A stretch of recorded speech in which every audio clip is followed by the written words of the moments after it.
Netcasts you love. From people you trust. This is Twit. Bandwidth for the Tech Guy is provided by CacheFly. CacheFly.com. Hi, this is Leo Laporte, and this is my Tech Guy podcast. This show originally aired on the Premier Networks on Sunday, August 7th, 2016. This is episode 1312. Enjoy. The Tech Guy podcast is brought to you by Blue Apron. Blue Apron will send you fresh, high-quality ingredients to cook delicious meals with simple step-by-step instructions right to your door. See what's on the menu this week and get your first 3 meals free with free shipping by going to blueapron.com/twit. That's blueapron.com/twit. And by Epson's new EcoTank printers. With Epson's line of Super Tank all-in-one printers, you can print thousands of documents without running out of ink. Epson EcoTank is loaded and ready to print when you are. Visit epson.com/ecotank to find out more. And by Tracker, a coin-sized tracking device that pairs with your smartphone and keeps you from losing your most valued possessions. Visit thetracker.com right now and enter the promo code TechGuy for 30% off your entire order. Well, hey, how are you today? Leo Laporte here, the Tech Guy. I'm sorry, I'll calm down. I know, it's the weekend. Some of you are listening Sunday morning. Maybe I should be a little quieter. I know how that is sometimes. I know because I could see Kim Schaffer wincing. Hey, Kim, how you doing? 88. Okay, when you wake up, 8888 ask Leo. That's my phone number. 888-827-5536. Toll free from anywhere in the U.S. or Canada. And if you're not in those areas, use Skype or some other internet. I do podcasts, in fact, this show's a podcast. And I've heard from people, mostly long-suffering spouses, like you, Desiree, that while their spouse is listening, they find it very soporific and they go to sleep and they fall asleep. So I'll try to use my bedtime voice as we do the show today. 8888 ask Leo. That's the phone number. Website is techguylabs.com. And I mention that mostly because that's all you have to remember. You don't have to remember the phone number. You don't have to remember a link to the chat room. You don't have to remember anything I say. It will all be written there. As I say it, so it will be written. So it shall be written by James DeRuvo, my cheerful scribe, so that you don't have to remember anything. In fact, we even put audio and video of the show there later. And you know what? I know some shows will charge you for access to stuff like that. No, it's free. You know why? We got great sponsors. They pay the freight. So I don't need to ask for any more. I get it all from those nice people, our sponsors. What should we talk about? Well, let's see. Oh, there's lots. This week, the Samsung folks had a little event in New York City announcing a new phone. It's every week now, isn't it? Every week there's a new phone. Now, Apple is, interesting. It's both on a good thing and a bad thing. On the one hand, there's only going to be a new iPhone once a year, next month. In fact, they'll probably announce it less than a month from now, probably early September. The rumor mill says it'll be available on the 16th, iPhone 7, whatever you want to call it.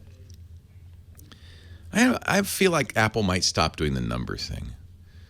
They've rebranded everything. It started by not calling themselves Apple Computer anymore. They said, now we're just Apple. I thought that was interesting. That was kind of telling, in fact, wasn't it? That was some years ago. Now they say it's not OS 10, it's Mac OS and Watch OS and TV OS and iOS. Those are the OSs. They released an iPhone last year, the iPhone SE, that had no number. It was really an iPhone 5. That's why they didn't want to tell you. The iPhone SE. So I wouldn't be surprised if they call it, the iPhone Max. No, that's a terrible name. We hear it will be the first iPhone, in fact, one of the first phones, not the only phone, there have been others, without a headphone jack. Interesting.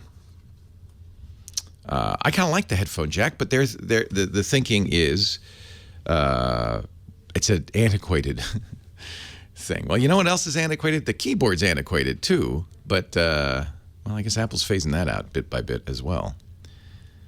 The keyboard's probably the most antique thing we use today on a computer. That old QWERTY keyboard was designed more than 100 years ago. And the problem is you learn how to use something like that, and you don't want to redesign it. You don't want to change it because it works. It's not the best design, far from it, but it works. You might say the same thing about a headphone jack. Apple apparently will start making lightning, the lightning connector, they'll still have that. They'll have headphones with lightning connectors, and there are some of those. It's been tried before. The very first Android phone didn't have a headphone jack. But that was in a day when people really weren't listening to music on their phones so much. It was just a phone. More recently, Motorola, which is owned by Lenovo, released its Motorola Z without a headphone jack. See any Zs in the wild? No. Verizon's selling them as the Droid Z, or the Droids. But I think people want a headphone jack. This is a real test of Apple's brand loyalty. You don't need a headphone jack. All those headphones you got, throw them out. You don't need them. Buy one from us with our special patented lightning port. My friend Steve Gibson actually has an interesting theory. He says because you're using the lightning port, those headphones that's a data port as well as a music port, as well as a charging port. Those headphones could be smart. What if they were, for instance, maybe this would do it for you, noise-canceling headphones? They could do that. You could use the microphone in the phone, microphones on the headphones, cancel out noise. How much do we pay for those Bose Quiet Comfort earbuds and headphones? Those are expensive.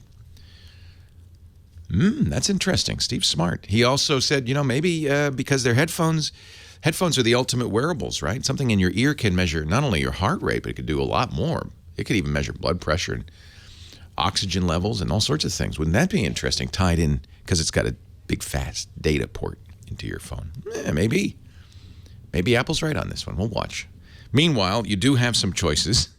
And as I started to mention, there is a new Note. Now, I thought, I've been a Galaxy Note fan since they came out. And when I was mocked, I was seriously mocked when I first started using a Note, because, oh my gosh, this is a giant phone. This phone, I'm holding up my Note 1 as if you can see it. This phone, what was it? Was it 5? I think it was 5.5 inches screen. And people thought I was crazy. And now that's all everybody wants.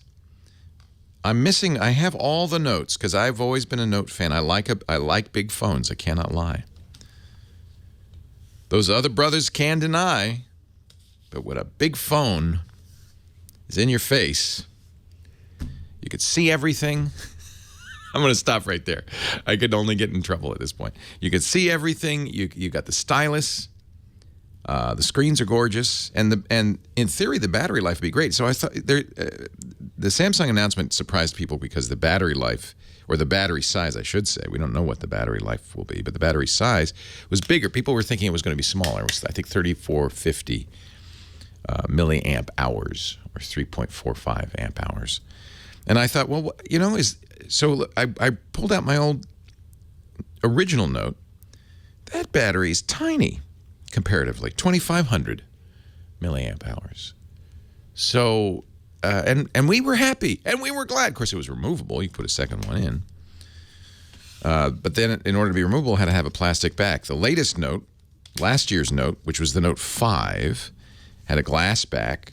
Not only couldn't replace the battery, you couldn't put an SD card in. Samsung has brought back the SD card. They brought back the waterproof. And they've added an iris scanner.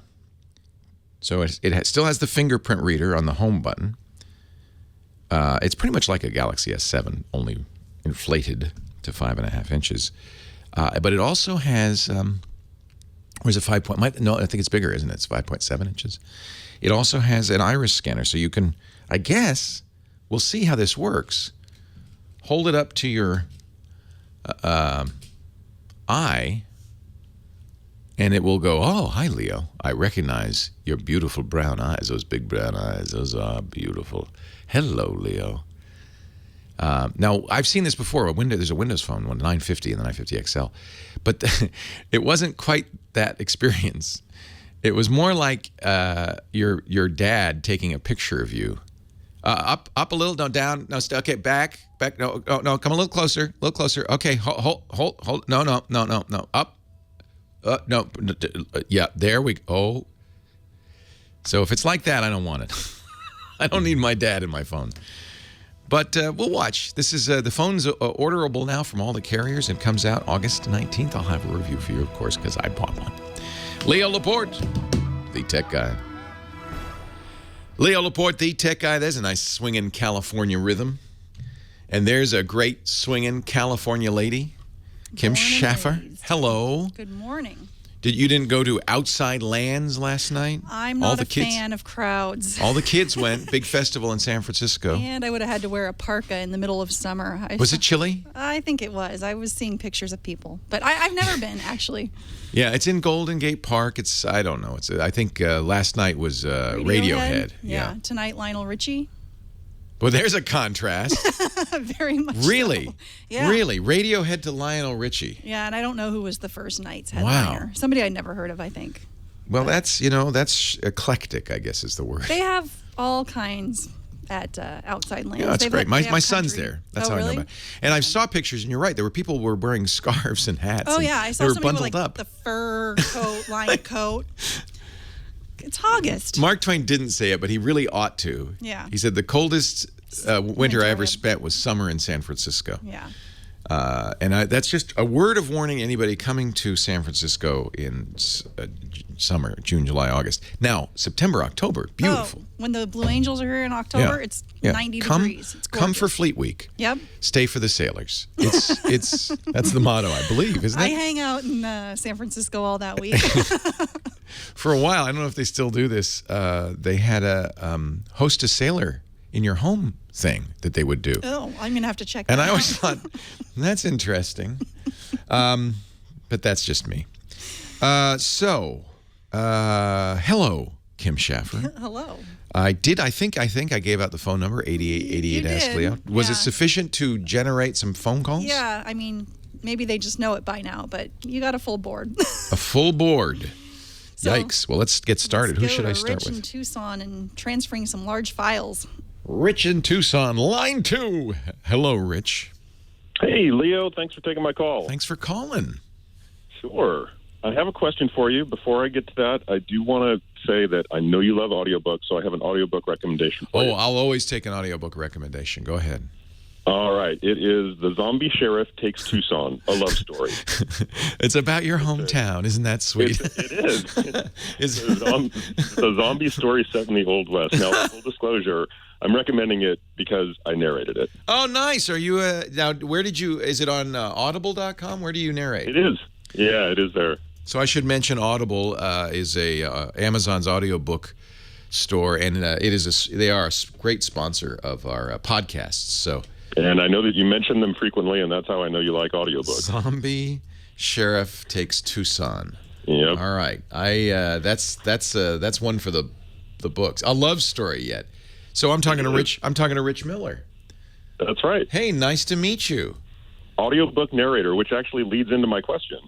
You do. I'm looking at all the books you do. You do a lot of them. This is great. Quite a few, yeah. It's been a good run so far, and I really enjoy doing it. So. Do you do those in your home, or do you go into a studio? How does that work?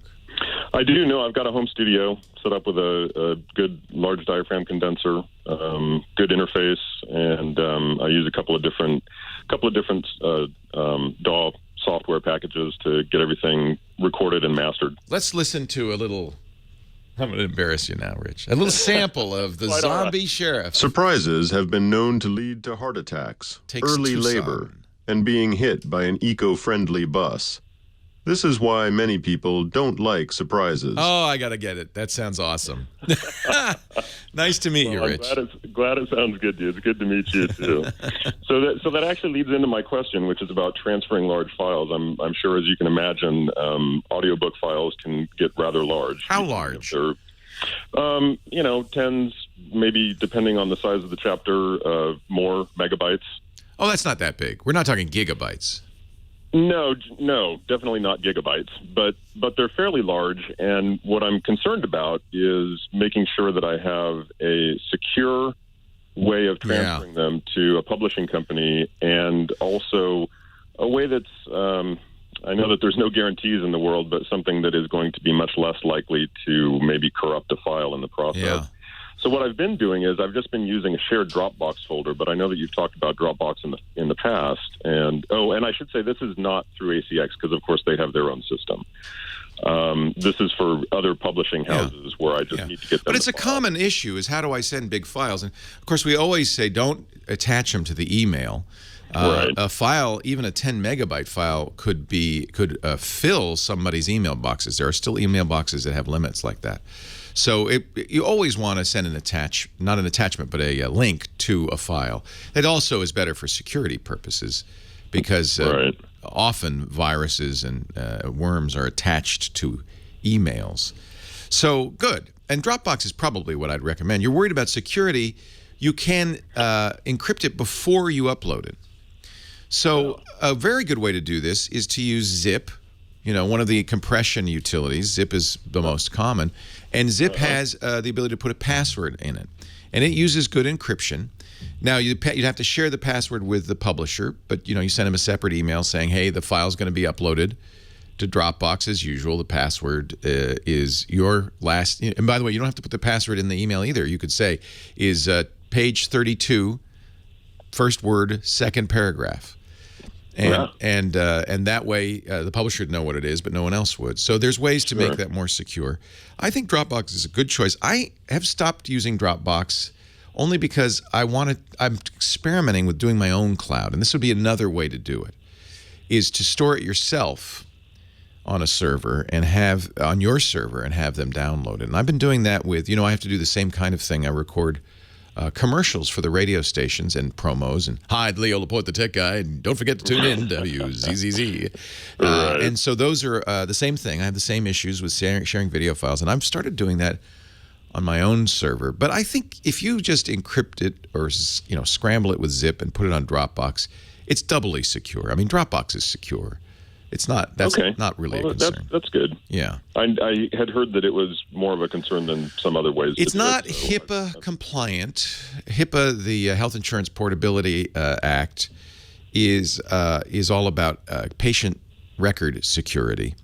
And so for some, there are certain things that a cloud storage solution has to do to make it HIPAA compliant. Apparently, Dropbox does not. There are companies like a former sponsor, Citrix ShareFile, that are. And so you're not sharing patient records, but presumably the standard of patient records would be sufficient for an audiobook chapter. No doubt. And so ShareFile, but that's more expensive. It's commercial. It's a very good product, and it certainly solves that issue. Dropbox, do they have to? I don't think they do. They don't have to create an account, do they, to download it? Because that's no, I don't believe so. Yeah. I'm fairly certain that the publisher that I've been working with has not. I just shared a folder with their email address, and I know that they were able to access everything. Yeah.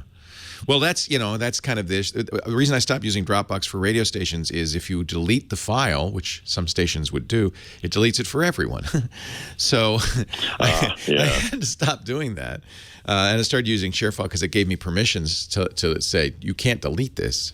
But I think if security is the issue, Dropbox is fine. The only reason I think it's not HIPAA compliant is because Dropbox employees theoretically could look at your data, but who cares about that? Hey, it's nice to meet you, Leo Laporte, the tech guy. The tech guy. I am the tech guy. That's awesome, Rich. I'm going to have to get some of your books. I'm looking at them all. You do a lot of books. Yeah, I've done quite a few, and I'm glad that I've been able to branch out from ACX and work with independent publishing companies, a couple of different ones so far, hopefully more in the near future. Yeah, why not? Why not? Yeah. Can you make a living reading? Because I'm thinking for retirement, this might be a good. I'd love to do this. With your experience behind a microphone, yeah, it'd be a great idea. Plus the fact that you have a lot of people who already know you, so you've kind of got a built-in base.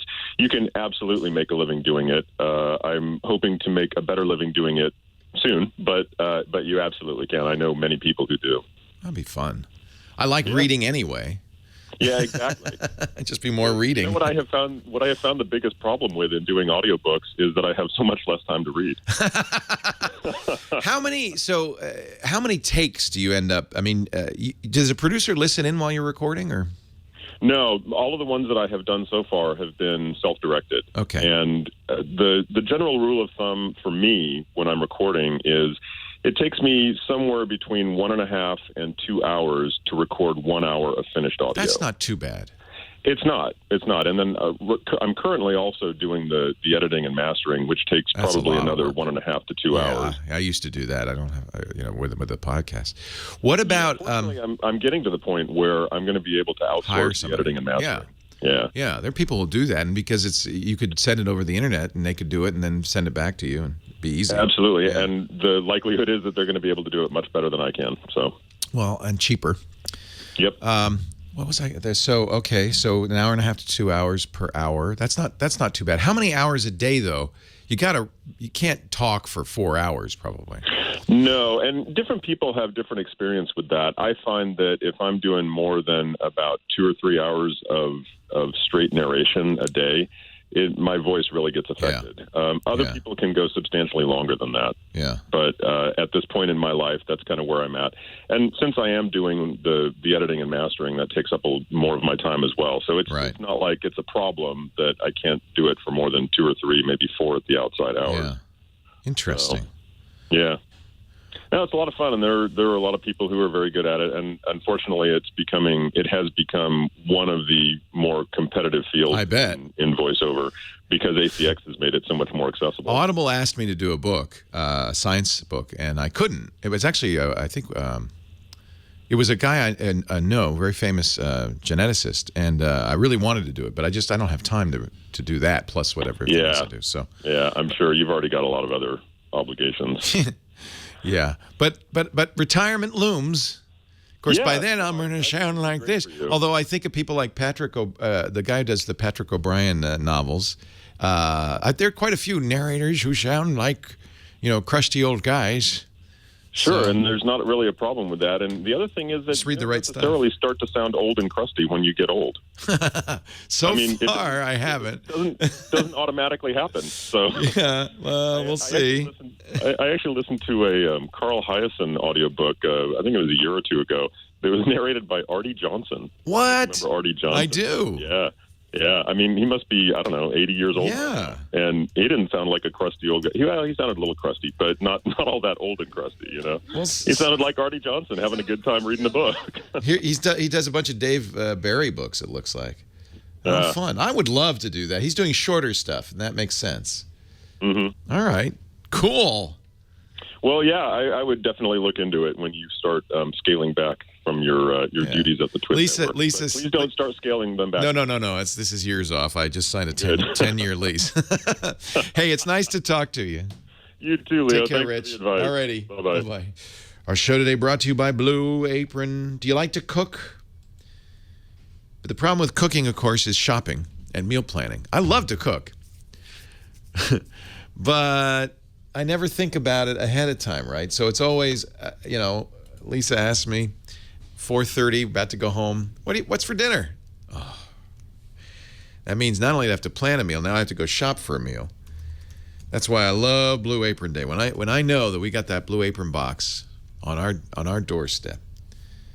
Blue Apron is a better way to cook. Let me read you their mission statement, because I love this. Blue Apron's mission is to make incredible home cooking accessible to everybody while supporting a more sustainable food system, setting the highest standards for ingredients, and building a community of home chefs. So what is in that Blue Apron box? 3 meals for 2, in my case. They also have family plans. With every ingredient you need to make something amazing. If you need 1 clove of garlic, 1 clove of garlic. 1 lemon, 1 lemon. No waste. No leftovers, just exactly the right. And by the way, it's less expensive, about 60%. Grocery stores are about 60% more expensive than Blue Apron because they eliminate, the middleman. They're selling directly from these local farms, 150 local farms, fisheries, and ranches across the United States, so you don't have to have a big store. The box is refrigerated. There's the meat and fish inside is refrigerated, not frozen, which is nice. The seafood is sustainably sourced. Beef is raised humanely. The chickens are free range. The pork is raised naturally. They use regenerative farming practices for produce, so it's really good food, the kind of food you want to feed your family. Often ingredients you may never have tried, and I love that. They have the recipe card comes with it, everything you need. All these meals can be cooked in 40 minutes or less. They're very delicious, very helpful, and about less than $10 per person. Let's see what's on the menu today, this week, for Blue Apron. Basque-style lamb and beef piperade with, I don't even know what a piperade is, but you'll learn, right? With sweet peppers, baby leeks, and garlic rice. Spiced pork burgers with goat cheese and cucumber corn salad. Now you choose. You go through the menu and you pick what you want sent to you. Summer vegetable and quinoa bowl with fairy tale eggplants and shishito peppers and corn. Seared cod and summer succotash. Spicy sweet, this is good stuff. Sweet and sour tofu. So they have vegetarian. They have, you pick what you want. You tell them what day you want it. And I'm going to get you your first 3 meals free with free shipping to 99% of the continental United States. Go to blueapron.com/twit, blueapron.com/TWIT. That's our special page. And your first 3 meals are on us. And it's a great way to try it. See how Blue Apron works. Take a look at the ingredients. Get the delivery. Meet the farms where they get the produce. It's fabulous. I look forward to Blue Apron Day every week. I know I'm going to make something fantastic. Feel like a kid on Christmas morning. blueapron.com/twit. Your first 3 meals are free. Leo Laporte, the tech guy. 8888. Ask Leo the phone number. Brian on the line from the Santa Barbara. Hi, Brian. Hi, Leo. Congratulations on your Tesla. Oh man, I've always wanted one. In fact, the last time I bought a car, everybody said, "Why didn't you get a Tesla? Because you're the tech guy." But they're expensive, and so I saved my pennies. And after saving 1.3 billion pennies, I was able to get a new Tesla, and I love it. Although it's in the shop right now because it was doing something strange. And I'm hoping it's not just me. So I'm driving a Model S right now, which I like. But I got an X. Thank you. Are you a Tesla owner? Not yet, but I camped out overnight to put my reservation in for the Model 3. It's really fun driving an electric car, I have to say. That's what I've heard. Yeah, it's peppy would be a good description of it. Yeah, the instant torque is supposed to be awesome. Yeah, you just step on it and it goes very, very, very fast. I was driving to work at 70 miles an hour on a 45-mile-an-hour street. I didn't realize, and I went, but you can set an alarm. This is because it wasn't mine. I have an alarm set on mine. It says if you exceed the speed limit by 5 miles, you might want to slow down. Oh, it's easy to do. What can I do for you? Well, I'm starting a fledgling ed tech blog, and good for you. Thank you. And I've had it for about a year, but I haven't written much content for it yet. But I have been this summer. One of the things I want to do. Are you a teacher? Sort of. Yes, I'm the tech guy at a small private school here. So Excellent. I run the network. I teach how to use 3D printers or Excellent. mind maps and all that kind of stuff. So when you say ed tech, you're going to focus on the technology used in education as opposed to things like the software like Moodle and stuff like that, or all of the above? Kind of all of the above. I want to find cool tools for students to learn how to write better or learn how to kind of rapid prototype so they can think and break problems down into simpler problems. Yeah. That makes a lot of sense and much needed. I'm glad you're doing this. So how can I help you? Well, so one of the things I want to do on the blog is I want to have videos available to download to be used in apps like Vernier's video physics iOS app. Okay. Or I have slow motion videos of different kinds of balls dropping into sand to simulate a meteor impact. Nice. Video can really enhance the learning experience. Things like that. Right, but the problem is YouTube doesn't allow people to download videos onto their own devices. Vimeo.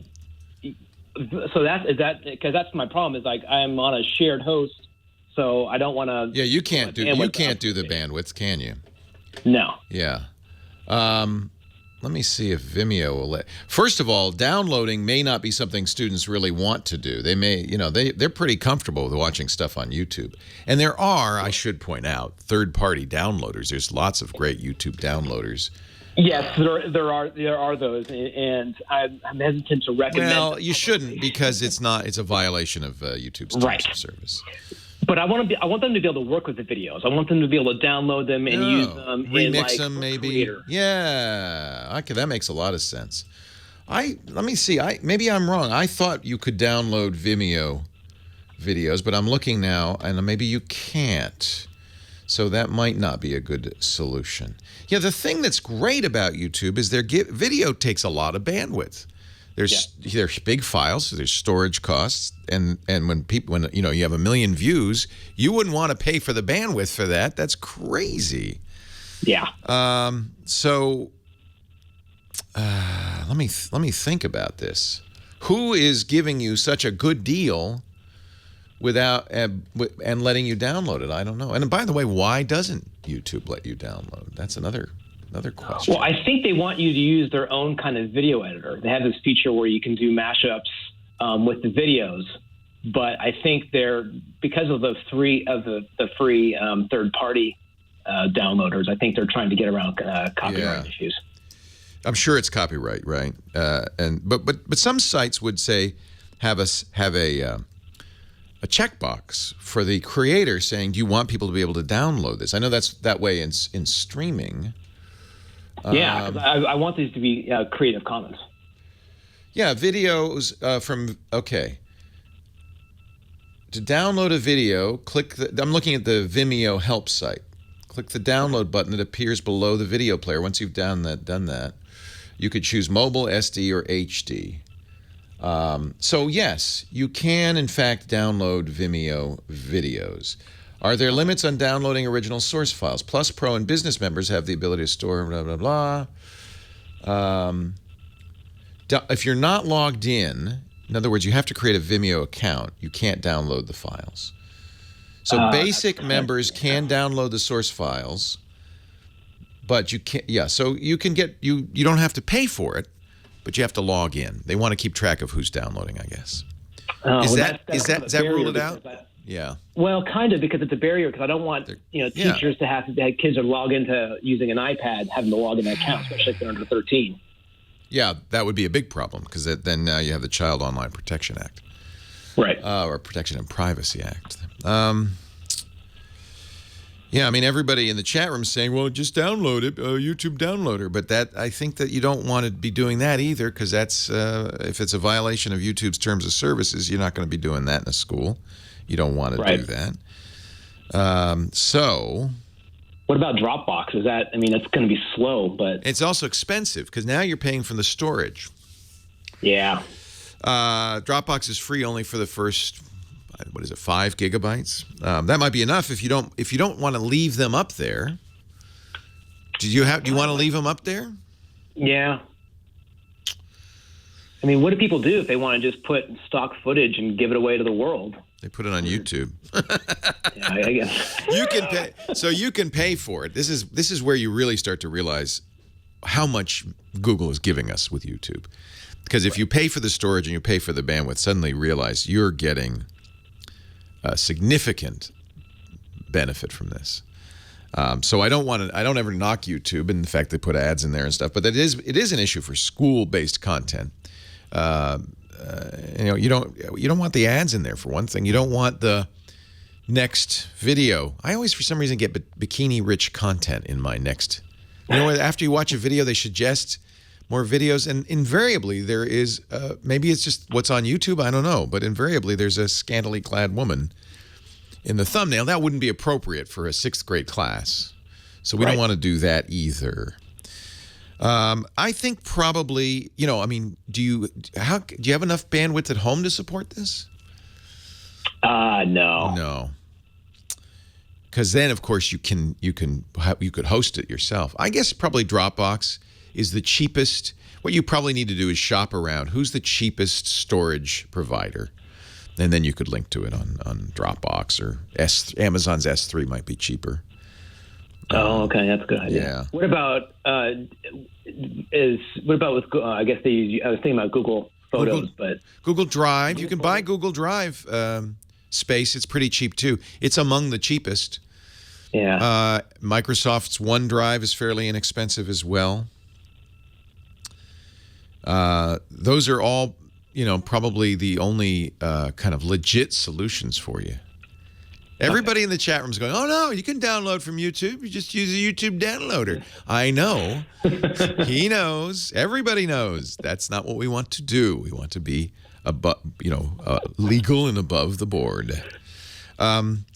Amazon Drive, IO Geek saying Amazon Drive is unlimited if you have a Prime account. That might be a good solution. Is it?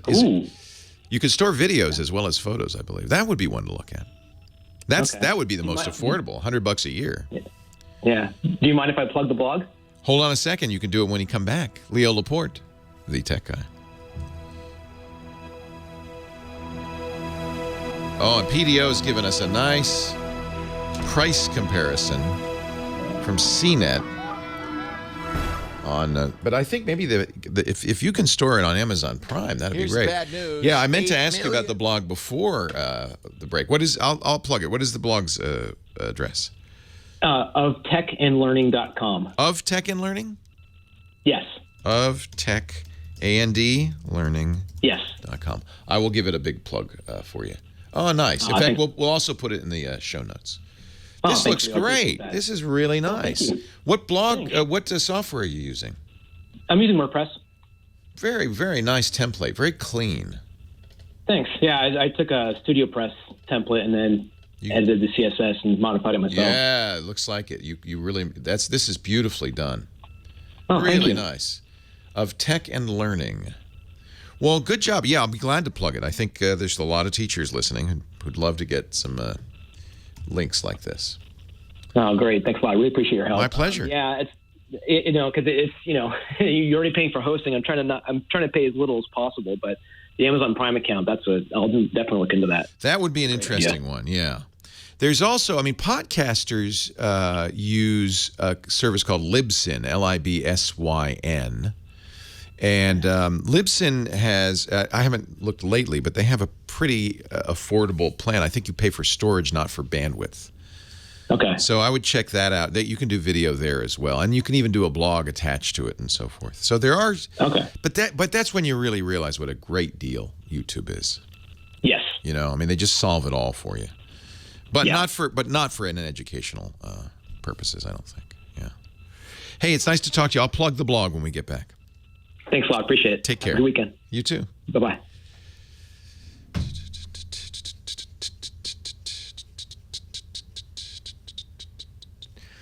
Yeah, so what he wants, BitTorrent Sync isn't a good idea either. What he wants is basically something that will allow you to embed a player on your page. You can look at it, and then there'd be a download button on that.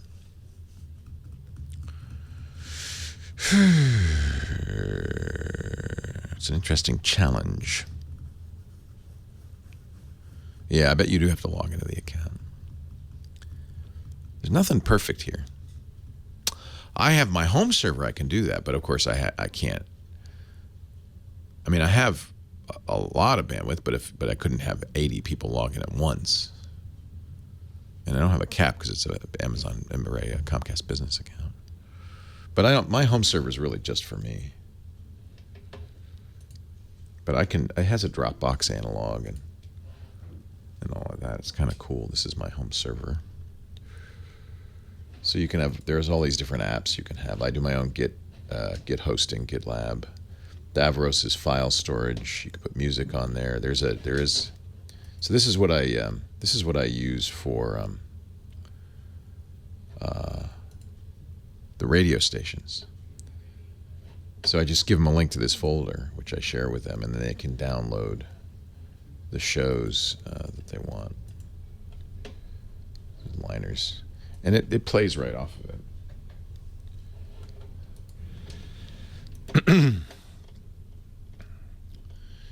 Hey, it's Leo Laporte, the tech guy. You think I'm high-tech. Dave and Lance from the KIT Morning News are on Facebook, Twitter, and worldwide at newstalkkit.com. Yes, they are. Oh, you have to do those things, huh? Of course I do. Have to. I do them with love and kindness, and I'm happy to do them. Are you kidding? Mm-hmm. What's his name? Dave Anthony? Mike. Mike Anthony? Happy to do them. Right, Mike? Right, Mike? I did my part. I hope it'll Thank work. you. It'll work. I'm going I know. on the I wish it 18th. would have been a Friday. I would have gone with you. Oh, I'm sorry. Lisa's going to go with me. Leo Laporte, the tech guy. 8888. Ask Leo. It was really good to talk to Brian. And this is where I really promote, I love to promote people, encourage people to share what they know on the web. That's what makes the web great, right? That's why you can type in a Google search for anything, and there's going to be a page about it. So if you have an area of expertise, you can set up a free blog. There's all sorts of places to do that, and put it up there. Don't put it on Facebook or Twitter alone. Go to Blogspot, Google's free blog, or WordPress.com. Create a little blog of the stuff you know, because we all benefit from that. Or contribute to Wikipedia. If you want to be an editor at Wikipedia, there's lots of ways you can contribute to the kind of the body of knowledge that is our internet, and it's an amazing resource. Dave's blog, which is all about education tech, or ed tech, as he said, is oftechandlearning.com, and it's really quite nice. Of techandlearning.com. And incidentally, we'll put that in the show notes. We have a website ourselves called techguylabs.com, and that's where James DeRuvo and Josh Windish put all the stuff I say up there. They write it down. So you don't have to remember it. techguylabs.com. Gary's in Rancho Cucamonga, our next caller. Hi, Gary. Hello, Leo. How are you doing today? I'm well. How are you? I'm well. Thank you for asking. I am calling because tomorrow's the first day of school for my wife's classroom. Leah teaches up in Hesperia, and she is in the need of a new printer, but there's some specifics we're looking for. Okay. And I'm hoping you can give us a recommendation. We want to go with a laser printer, something that's per cost of page, inexpensive with a teacher budget. It needs to be duplex as well, and preferably wireless. Duplex means it'll print on both sides of the page, and of course in a school, saving paper is a good thing. The best inexpensive laser printers that I've seen are from, now we should mention our sponsor, Epson. They are a sponsor. They're wonderful, and they make excellent laser printers. I've had an Epson laser for years. But low cost, of course, is important at a school, and Brother makes some very inexpensive, low-cost printers that are better for, as long as your volume isn't huge. She's not going to print thousands of pages a day or a week, is she? It'll be hundreds over the course of the year, and we're looking, factoring the cost of the toner as well. Yeah, I would look at Brother. They do all of that. They do the duplex printing. They do the wireless, and their prices are remarkably low, and I think quite good. Laser. I remember my first laser printer was an Apple laser writer. Was really expensive, but as with all technology, the longer it goes, the economies of scale kick in. More factories making the parts. More parts means cheaper prices, and prices have dropped. I see laser printers from Brother as low as $100. Well, so I would absolutely, I'd be comfortable recommending Brother. You don't need color, right? Correct. She's got she has an Epson printer from your recommendation as well, but just for sheets for the kids to work on, stuff like that. Again, we're looking for economy, per page cost, that type of thing. The lowest cost Brother that does duplex and wireless is $99.99. $99, a penny less than $100. Amazing, right? And you're right. When you're talking toner cartridges, it comes down to pennies a page, 3 or 4 cents a page, compared to inkjet. So I guess that's what I'd recommend. Excellent. And that $99.99, you'll link that model on the website? Yeah, it's the L. Well, I mean, you can look at them all. I'm looking actually at the Brother website. And so this is well, they say estimated street price. It's the HL L230SW. But if you just look at all of the L230 printers, actually it's the L2305 is the wireless one. It's got a W.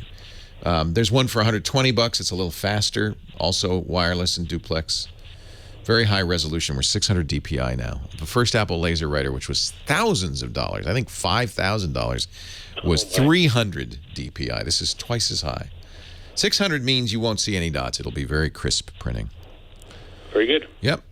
And you can, I would, as always, price the consumables. Look at the toner cartridges, see how many pages, and you can do the math yourself. But laser generally is less expensive per page. And thanks to your wife for teaching. Such an important job, right? My favorite bumper sticker. If you can read, thank a teacher. If you can read this bumper sticker, thank a teacher. We forget that, right? Somebody taught you to read. Maybe your mom, but more likely your first or second grade teacher. That's a pretty big gift, isn't it? Gary Rancho, no, I just talked to Gary. I'm now talking to Michael in Fountain, Colorado. Hi, Michael. Hello. Hello. It's the crusty old bugger who insulted Prince Philip. Oh, no. Whoa. Oh, yes. Anyway. You made me fall into my microphone. Okay. What can I do for you? Well, I have a question, but first I have a proverb, which is, it's not that you have too many tools, it's that your toolbox isn't large enough. Ah, I like it.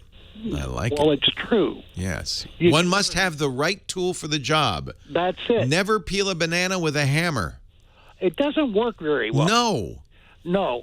Second, a YouTube site that I would recommend you, it's a shame you're only going to be in Stockholm one day. Oh, I can't wait. Yeah. Because this website has an American who lives in Stockholm who does it. It's The Great War. Every week, he does a show about that week in the Great War. We've already covered 2 years of it. World War I. Wow. His name is Indy Nidell.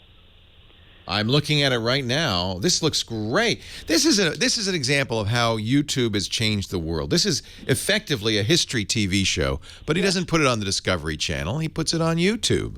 Yes. Really nice. Yeah, they shoot it in Berlin, but he is in Stockholm. And when you said, I got to find a good restaurant, I went, ting, Indy Nidell, but you're only going to be there one day. So I know. You may not cross paths. Yeah. Anyway, I would love to meet him. Look how beautifully produced this is. This really is Discovery Channel quality. I mean, this is amazing. It is. Yeah. It is incredibly informative. I've learned more that I didn't know. Another example of somebody who has a great passion, just putting it out there on the internet and making the internet an amazing resource. Hey, we have to take a break. Can you hang on through the news? Oh, yeah. Okay, I'll be right back to you about your SSD issue. But we do have to pause. The pause that refreshes. News at the top of the hour. I'm Leo Laporte, the tech guy. More calls right after this. Wow, this is amazing. Participating in the judicial process. This is Serbia, great for Serbia simply asked for that kids. this demand be submitted. Now that the History Channel is all about, now reality TV. This is awesome. Do you think he'll stop with World War I? I'd love to see him go beyond that. Well, I'll be watching this. This is fantastic. Oh, yeah, like he does. Here's Adolf Hitler in World War I. Look at his desk. Oh, I love his desk. I want this desk. He was an excellent soldier. It's a trunk. People have said about Adolf Hitler's time. Isn't that hysterical? What a great desk. This is the best set I've ever seen on YouTube. That Hitler was stationed at the front from nearly the beginning of the war until nearly. Yeah, look at this. I love this. The light on the map here. I want that desk. Wow. The internet, it never fails to impress. Oh, great. We're changing your set design. I would like this like desk, a trunk desk to look like a circus tent. John just goes, ha ha! You might be rivaling you for sets. It's pretty cool. It's beautiful. Well, you know With what? the This is map not an expensive set, but that's the point. You use a little imagination. Yeah. He's obviously put a lot of work into the production. Who needs cable TV anymore, right? This is amazing. And I'm glad to see it's getting views. I mean, 176,000 views. It's not millions. Here's Ataturk's role in World War I. This is great. This is great. Very nice. Where can I get a trunk desk? I want a trunk desk. It's The Great War, youtube.com. And the channel is The Great War. Our show today brought to you by Epson. My favorite printers are Epson. Epson's EcoTank printers. We just recently, I've been a Precision Core user. That's what I have in my office. And then Lisa had to one-up me and get the new ET4550 EcoTank printer. And, oh, man, that's definitely my next printer. If you go to epson.com/EcoTank, you can learn all about these. It's a really clever idea. Instead of cartridges, you got a tank on the side of the printer that you fill with bottles, or actually they have a workstation one, the big one for the office, that even uses packs, those ink packs. By the way, they come in the box, right? So you get, this is the one we got, the ET4550. It came with enough ink to print 11,000 black and white pages or 8,500 color pages, about 50 ink cartridge sets worth. 2 years of ink. In the box. And these are those great Epson Precision Core printers, the two-sided printing and the auto document feeder and the wireless printing from any device and, 150 sheet paper capacity. They have the even the bigger one, the heavy duty.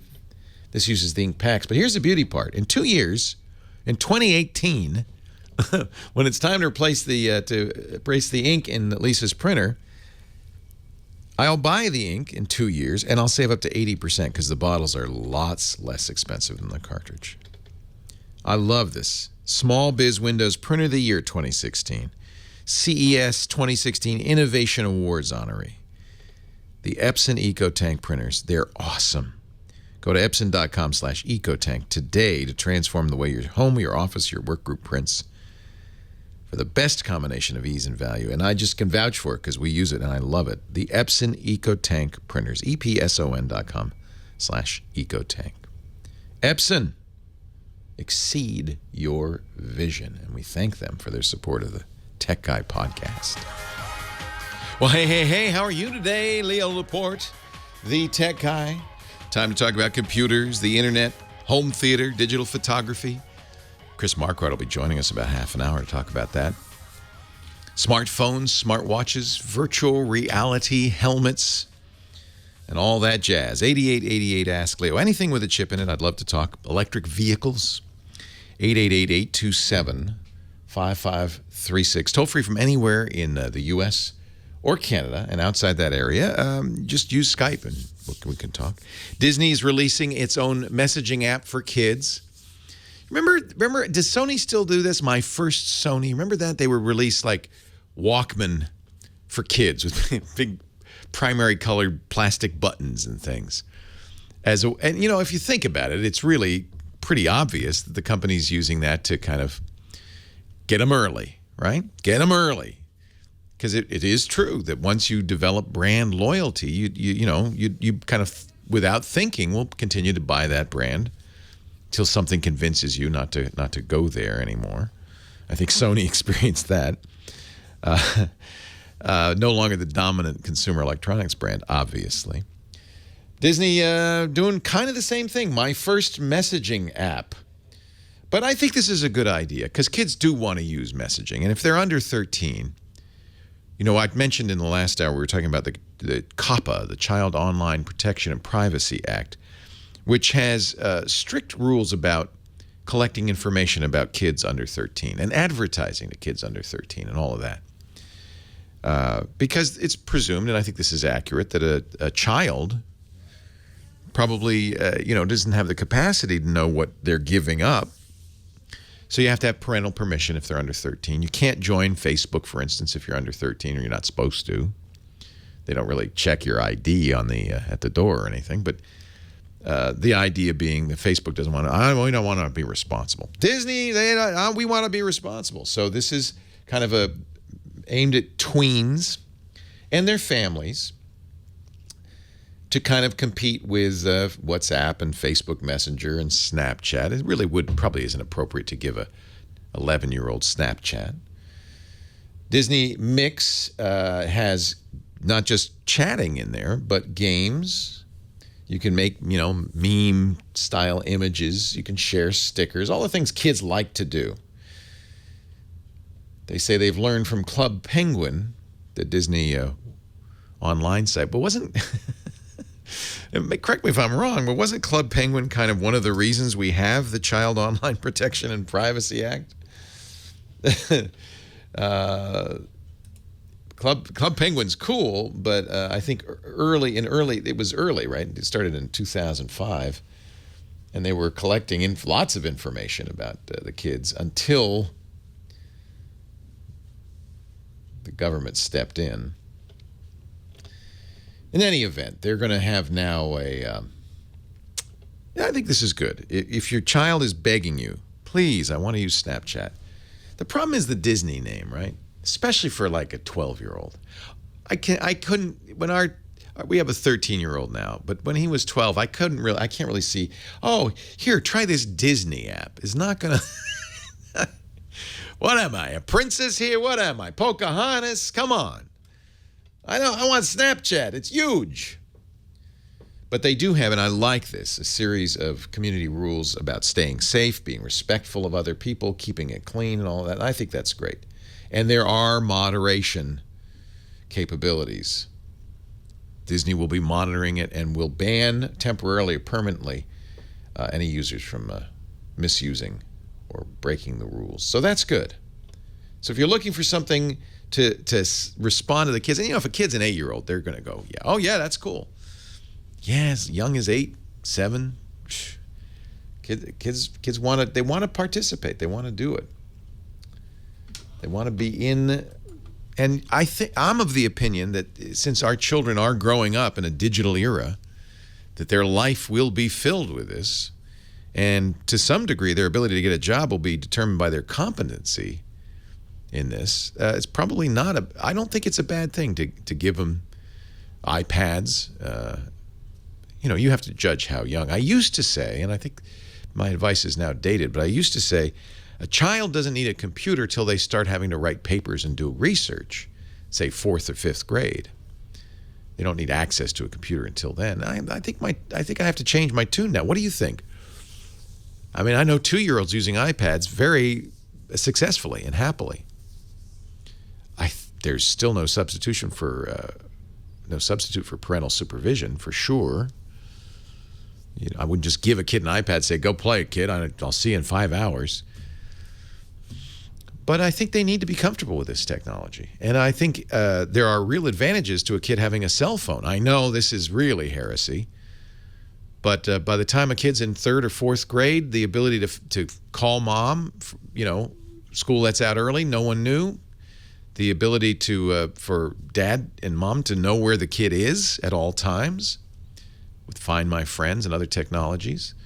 Those are useful tools. And one thing not to be underestimated, if you give a kid a cell phone, now you have great ammunition for getting the kid to do what you want, because you can always threaten to take away the cell phone. It's perfect punishment.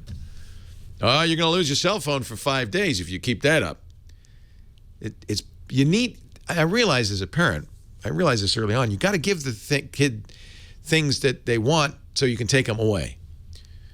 Right? Otherwise, you have no leverage. And as kids get older, it gets harder and harder to have leverage with a teenager. But a cell phone, oh man, that's like taking the keys to the car, right?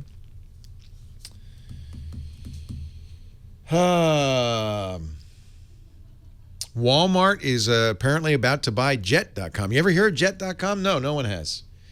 You know why? Because Jet.com wanted to take on Amazon. Whoops. They raised tons of money to create an Amazon clone a couple of years ago. And you had to pay a membership to use it, and it wasn't obviously in any way obviously better than Amazon. I tried it once. I have a friend who works there. I tried it once, and I didn't want to tell her, but I never tried it again because I got Amazon. Amazon's got such a lock-in with Prime and everything. Anyway, good news for my friend. Jet.com has found a willing buyer in Walmart. Walmart is apparently about to spend, well, they'll announce it tomorrow, $3 billion to buy Jet.com. So a good exit for Jet.com. And that's, by the way, something you should keep in mind when you see new products, new internet apps or sites and stuff pop up, and go, what? Why would anybody shop there when you could shop at Amazon? And just remember that the end game may not be really to beat Amazon. The end game may be, and often is, to be bought by somebody bigger. And I mean, Walmart's got to do something to compete against Amazon. So having an effective online strategy is very important. $3 billion, no big deal. And about 1,000 people are going to keep their jobs, which is good. Well, maybe. We'll see. Walmart, the only job Walmart guaranteed is the CEO and founder of Jet.com. In fact, they got him locked in. They said Mark Lohr cannot leave for some years. But Jet does have proprietary technology and, more importantly, customer data. Walmart's been selling online for a long time, so it's no big deal for them to get the online stuff. But the customers, yeah. And Walmart has some money, $480 billion a year in revenue. So $3 billion, big deal. Chump change. 8888 Ask Leo, that's my phone number. Oh, hang on, because I was about to talk to Michael in Fountain, Colorado, and I will, Michael, right after this break. And we'll talk about your SSDs. They're talking to him. They're saying things. He wants to know what he should do about it. Leo Laporte, the tech guy.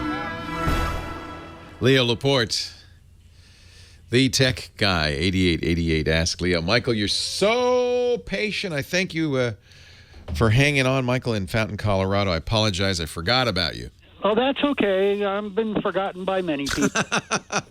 Well, you're just little letters on a tiny screen, so it's. I apologize, but I'm glad you hung on. You hanged on. I have the patience of Job, but not his afflictions. That's good. That's a good combination. Yes. Anyway, I thank you and Steve Gibson, and Paul Farrat. You assisted me in achieving a dual boot with Windows 7 and Windows 10. Nice. I had to solve some problems in order to get the anniversary update. I needed a new SSD, so I had more storage space. Oh, and boy, those new solid-state drives, they're kicker. So fast. Anyway, I bought an OCZ, which of course very good. Is Toshiba. Yep. The SanDisk that I had dropped my speed down on operations, but the OCZ has brought it back up. Now, that's partly due to something called trim. That's the question. I loaded the tools for OCZ, and it recommends that I turn on AHCI. No, you don't have to. Oh, I don't have to? No. So we'll talk a little bit about what trim is. Solid-state drives do not need to be defragged, for instance. They're different than spinning drives.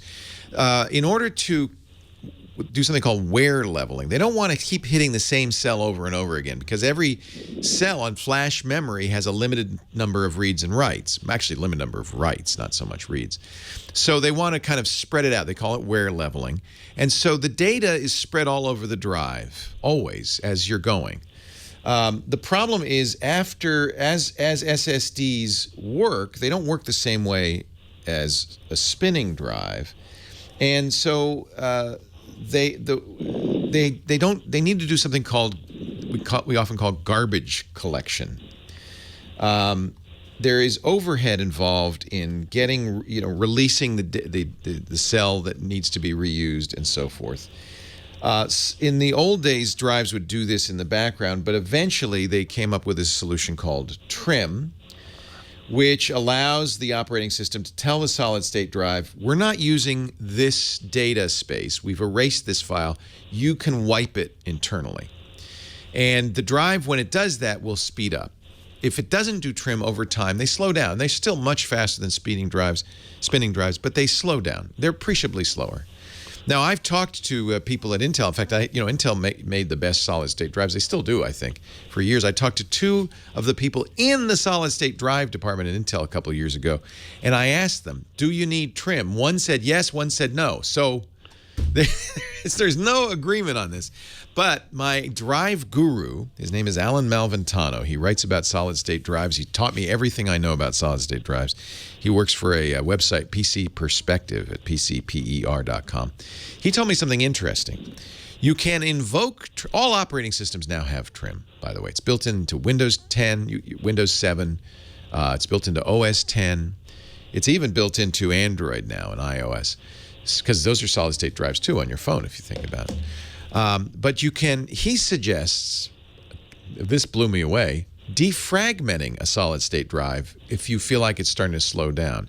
Not to defragment it, because fragmentation is normal, but to hit every cell on the drive. That's a signal to the operating system and the drive itself to trim it. Who knew? So try this with your old SSD. Microsoft has a defragger still built into Windows. Defrag the drive. Now, you don't want to do this too much. You don't want to thrash the drive. So maybe every quarter, every 3 months, if you feel like the drive is particularly feeling slow.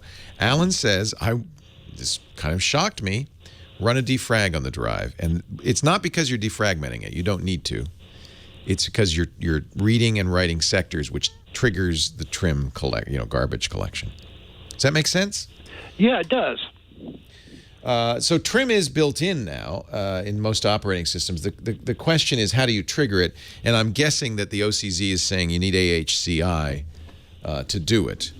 But here's a way to do it, kind of force it manually. AHCI is just part of the disk controller. It should be enabled. Well, the problem is if you do a install without it turned on. Oh, okay. It's not recognized. Now, search is your friend, and I found both for Windows 7 and Windows 10 the Microsoft papers on how to do it in the registry.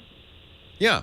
Well, if you feel comfortable, remember registry editing is fraught with peril. Oh, that's why I'm asking, is it worth it? Yeah. Well, here's what AHCI gives you. Hot plugging, you're not unplugging and plugging it out, right? You don't care about that. No, I turn everything off, and then... Hot plugging is that you can take a drive out and put one in without turning off the machine. Don't. But that is something AHCI supports. And then this is another thing besides trim that will help. Native command queuing. That can help in a multitasking environment. That can help speed up writes. Not really the end of the world. I wouldn't worry about it. If you feel comfortable doing registry editing and you feel confident that the instructions you've got in front of you are legit, like get them from Microsoft, right? Then I'd go ahead. The reason that we don't like to edit the registry is one mistake. If you accidentally change, debugger everything. Yeah, because the registry editing is instant. It's not. There's no chance to back out. Once you change that key, it's changed right away. And that could make the machine unresponsive, unbootable, unusable. We don't want to do that. So just be careful, that's all. Okay. Yeah. But I don't think you need native command queuing. I'm pretty sure you don't need hot swapping. I wouldn't worry about AHCI unless... Just when I feel it's slowing down a little bit, go ahead and kick it with a quarterly with a defrag. I'll put a link. There's a great post... Crucial makes solid-state memory. There's a great post on the Crucial forum by a guy who really seems to know what he's talking about. Now, this is 5 years old, but he talks about what AHCI gives you versus IDE. I'm surprised it's not turned on. It's usually just on. Well, if it needs to, old motherboard. You have to. Oh, that's why. Okay. Yep. Okay. Well, this is an old article that's probably suitable for an old motherboard. There you go. And old users like us. Old guy. Yeah, we are. So I will post this on the website at techguylabs.com so you can read it and see if you really feel. You know what? If it's a Microsoft instruction and it's just a small change to the registry, why not? Yeah, it's about 4 different places, one following the other in the registry, flipping it to 0 on selections. So I may read these a couple thousand times before I do it. I don't discount your trepidation. I think that's appropriate. I like a cautious user, but I think you sound like you know what you're doing. You're not a hothead. That's where you get in trouble. You go, let me open the registry and mess with it. Leo Laporte, the tech guy. So we're going to put 2 articles because there's also a PC Perspective article, and thank you for that one, PC guy, on how to enable AHCI after. AHCI is much more modern than IDE, so it's probably worth turning on if you've got it in your chipset.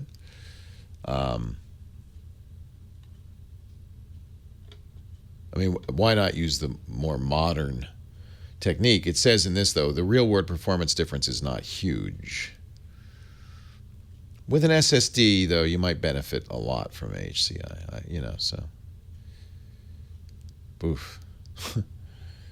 Oof. Wow. Okay. This is a way to automate that. This is actually kind of cool. So this code, you'd actually save into a file, a sys file, and then you can run it, or a reg file rather. You can run it, and it would modify it would do the changes, and it would do it in an automated way, so you wouldn't accidentally. I'd be a little nervous about this, though. I can see why you're. Whew. You got to choose the right commands for the board, and oy. But we'll put the links for the Brave. We'll put the links in the show notes. Christophe, Monsieur Marquardt, how are you? I am very good. How are you? So you're still here next week? I'm still here next week. But then you're off. After that, I won't be here. You're off. That's what we pre-recorded for. Good. And I still have a superpower to talk about. Yay. So I went back and forth. We, had a 2-day vacation in San Diego. I'm only going to I don't bring a camera bag anymore with 8 lenses, although. You travel light. That's good. I want to just bring one thing. That's good. So I went back and forth. The Leica Q with its 28 millimeter f2. That's good. Or the Sony. Now, Lisa's stolen my A7R II, so I'm never seeing that again. Which of the cameras is more, feels more natural to you? Yeah, that's a good. Well, there's lots more doohickeys on the Sony. You want to get the shot. You don't want to have to think, the Leica is very what simple, do, and that's the real advantage of the Leica. And use it. If that's the one you get the shots with, use it. I guess. And 28 millimeter sounds, for me, that would be almost a perfect. What I brought was the A7S because it's really good at low light with the 50 millimeter Leica f2. So it really was more about, it was different camera functionality, but also about different focal lengths, 28 versus 50. I didn't take any. The 20 isn't a full frame, right? Both are full frame. Yeah, so 28, wonderful. You get the coverage. Yeah, you're right. Maybe the low light is not quite as good, but hey, you get the shots. If you don't get the shot, but it's good in low light, then you don't get a low light shot. It's really not. If the choice was the A7R II, because it's 42 megapixels, this thing is a medium format camera. Basically, I probably would have taken that. But the A7S is only 12 megapixels, and that's why it's so good in low light. They're giant dots. But look back at your pictures, the ones that you've taken over the last couple of months. Yeah. The pictures over the last couple of months. Which ones are the keepers? What camera? The Q takes the keepers. The Q takes the keepers. The Q takes the keepers. It's a keeper. I did an interview with David Hennemeyer Hansen, the guy who wrote Ruby on Rails on Monday. He's a Leica guy, and he uses the 120. He uses the rangefinder Leica with a 50 millimeter, and the beautiful pictures. But the rangefinder is so tricksy, and I can focus really fast with the A7. It takes getting used to because it has peaking. And it has zoom magnification, triple magnification. So I get perfect focus. Don't get perfect, ironically, white balance, but that's all right. I can always fix that. You can see how yellow this is. Yeah, but it looks good. It's a big old fig tree. That's a fig tree. There was a warmish light there for sure. Yeah, it's very warm. That's all right. I can probably mercury. Or did you fix the white balance. Maybe I had it might be the white balance was set wrong. No, because these came out with the same white balance. Dell is such a beautiful hotel. I took terrible pictures. I'm not happy with any of them. That's a difficult task, technically difficult. Yeah.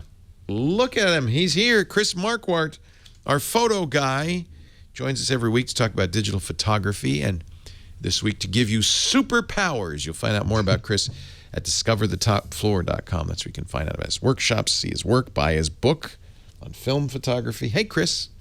Hi there. How are you? I am great. We were talking about my trip. I just took a little weekend trip, and I was trying to decide which camera. I have camera bags, I have camera bags that can hold every lens, 4 bodies. I don't want to carry that anymore. I just want one little thing. I put it around my neck. I look like a tourist, but I just want a good camera, and I just couldn't decide.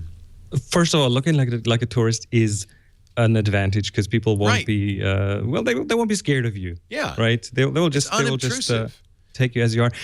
And if you have several cameras to choose from and you just want to take one, take the one that you are more familiar with. Take the one that you get the shots with. Yeah. Look over your photos from the last few months and just look at which are the good shots and which camera did they come from, because that is most likely the camera that you know inside out and that you don't have to think about how to do the settings in a certain situation.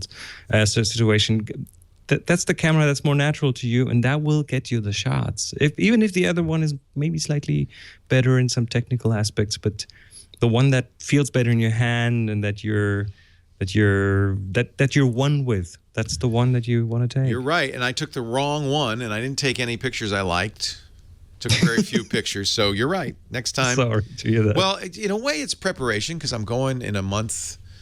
I'm going away for a nice long trip to Europe, and I thought I want to be ready. I want to know because again, I don't want to bring the camera bag. Sure, that's challenging. I fully understand. Yeah, those big DSLRs with the big lenses. I'm over that. Quite heavy, especially when you travel. I've moved on. I'm going all mirrorless now, right? All mirrorless. That's cool.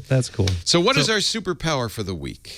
The secret superpower, the secret photographic superpower is being able to take photos of lightning. Ooh. We talked about several kind of night type shots, and we are gonna do so in the future. But lightning is a bit of a technical challenge, but it's not as hard as you think once you got the details down. Now, before we talk about shooting lightning, safety is, of course, very important. So I shouldn't stand wet on a rock in the air. Do not do that. No. Okay, just checking. The most of the lightning shots that I ever took were from the safety of a building, open window, maybe the safety of a car, but that's pretty much it. I don't go out in the rain with a metal umbrella and just wait for things to happen. A kite and a key in a jar. No, okay, yeah. So, and there's lots of recommendations out there how to behave in lightning storms and do that. But now let's talk about the photography. There's a problem. You don't know where the lightning happens and you don't know when it happens. Right. So moving the camera to where it's happening and pressing the shutter button isn't gonna cut it. You're too slow. So the main trick is putting the camera on a tripod or any other thing that's stable. Use a wide-angle lens, the widest you have, so you cover as much area as you can, and frame something that would even look good without lightning. So you have some foreground in the picture, and then set the camera to a long shutter speed. We're talking 30 seconds here. And most cameras now can do that. So you have a long shutter speed. So that way you don't have to know where the lightning is going to come from. You're just recording. It's almost like you don't have to know when it's going to come because within those 30 seconds, if it doesn't happen, you just take another one. You have to of course, point it in the general direction of the lightning. Yes. But that would help. Yeah. But 30 seconds is a good time. Setting the ISO at something low is a good idea here. ISO 100 will typically work, and maybe f5.6, f7, something along those lines. So it's all in manual.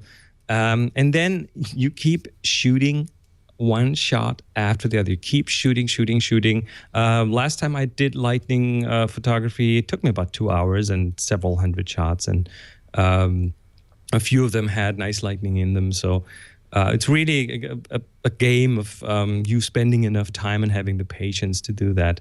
And if you happen to have lightning on one shot on the left side and on the other shot on the right side, you can even later kind of stack them in your image editor and kind of cheat a bit. Bring them together. I bet I'm looking at lightning photos on Flickr, and I bet you a lot of these, that's what you call a composite photo, when you combine multiple photos. In order to shoot those like 30-second exposures, one after the other, you can use, either a lock remote that will, if the camera does burst modes, you might be able to get the camera, if you kind of hold down the shutter all the time, to do one shot after the other. Some cameras have a built-in intervalometer, which is a timer that you can set to shoot a 30-second shot every 30 seconds, for example, and then have patience. That's the most important thing. Yeah. And some of the pictures that you're looking at have a nice foreground, some building in the foreground. That's kind of fun, because that gives you a sense of pier in the foreground, perspective. Some trees or a city in the foreground, and that gives you a perspective. That gives the lightning. It's like taking a shot of the moon. If it's just the moon in there, it kind of is boring. But if you have some surroundings in it, some environment, that makes it more interesting. Yeah. There's one. I was just looking again. I'm looking at the Flickr search for lightning. There was one with a kind of like a tractor in the foreground.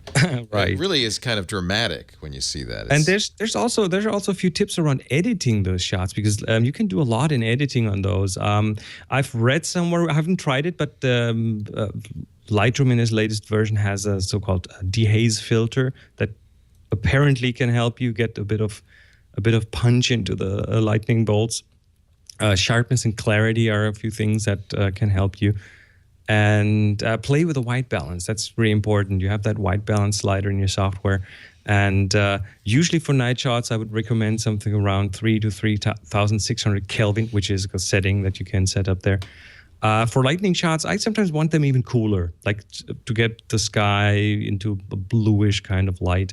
And that's what you can do with the white balance slider. You can kind of change the colors of the shot a bit in post-production. And here, as a public service from CAMP Mobile in our chat room, the National Oceanographic and Atmospheric Administration, NOAA, has a page on lightning safety.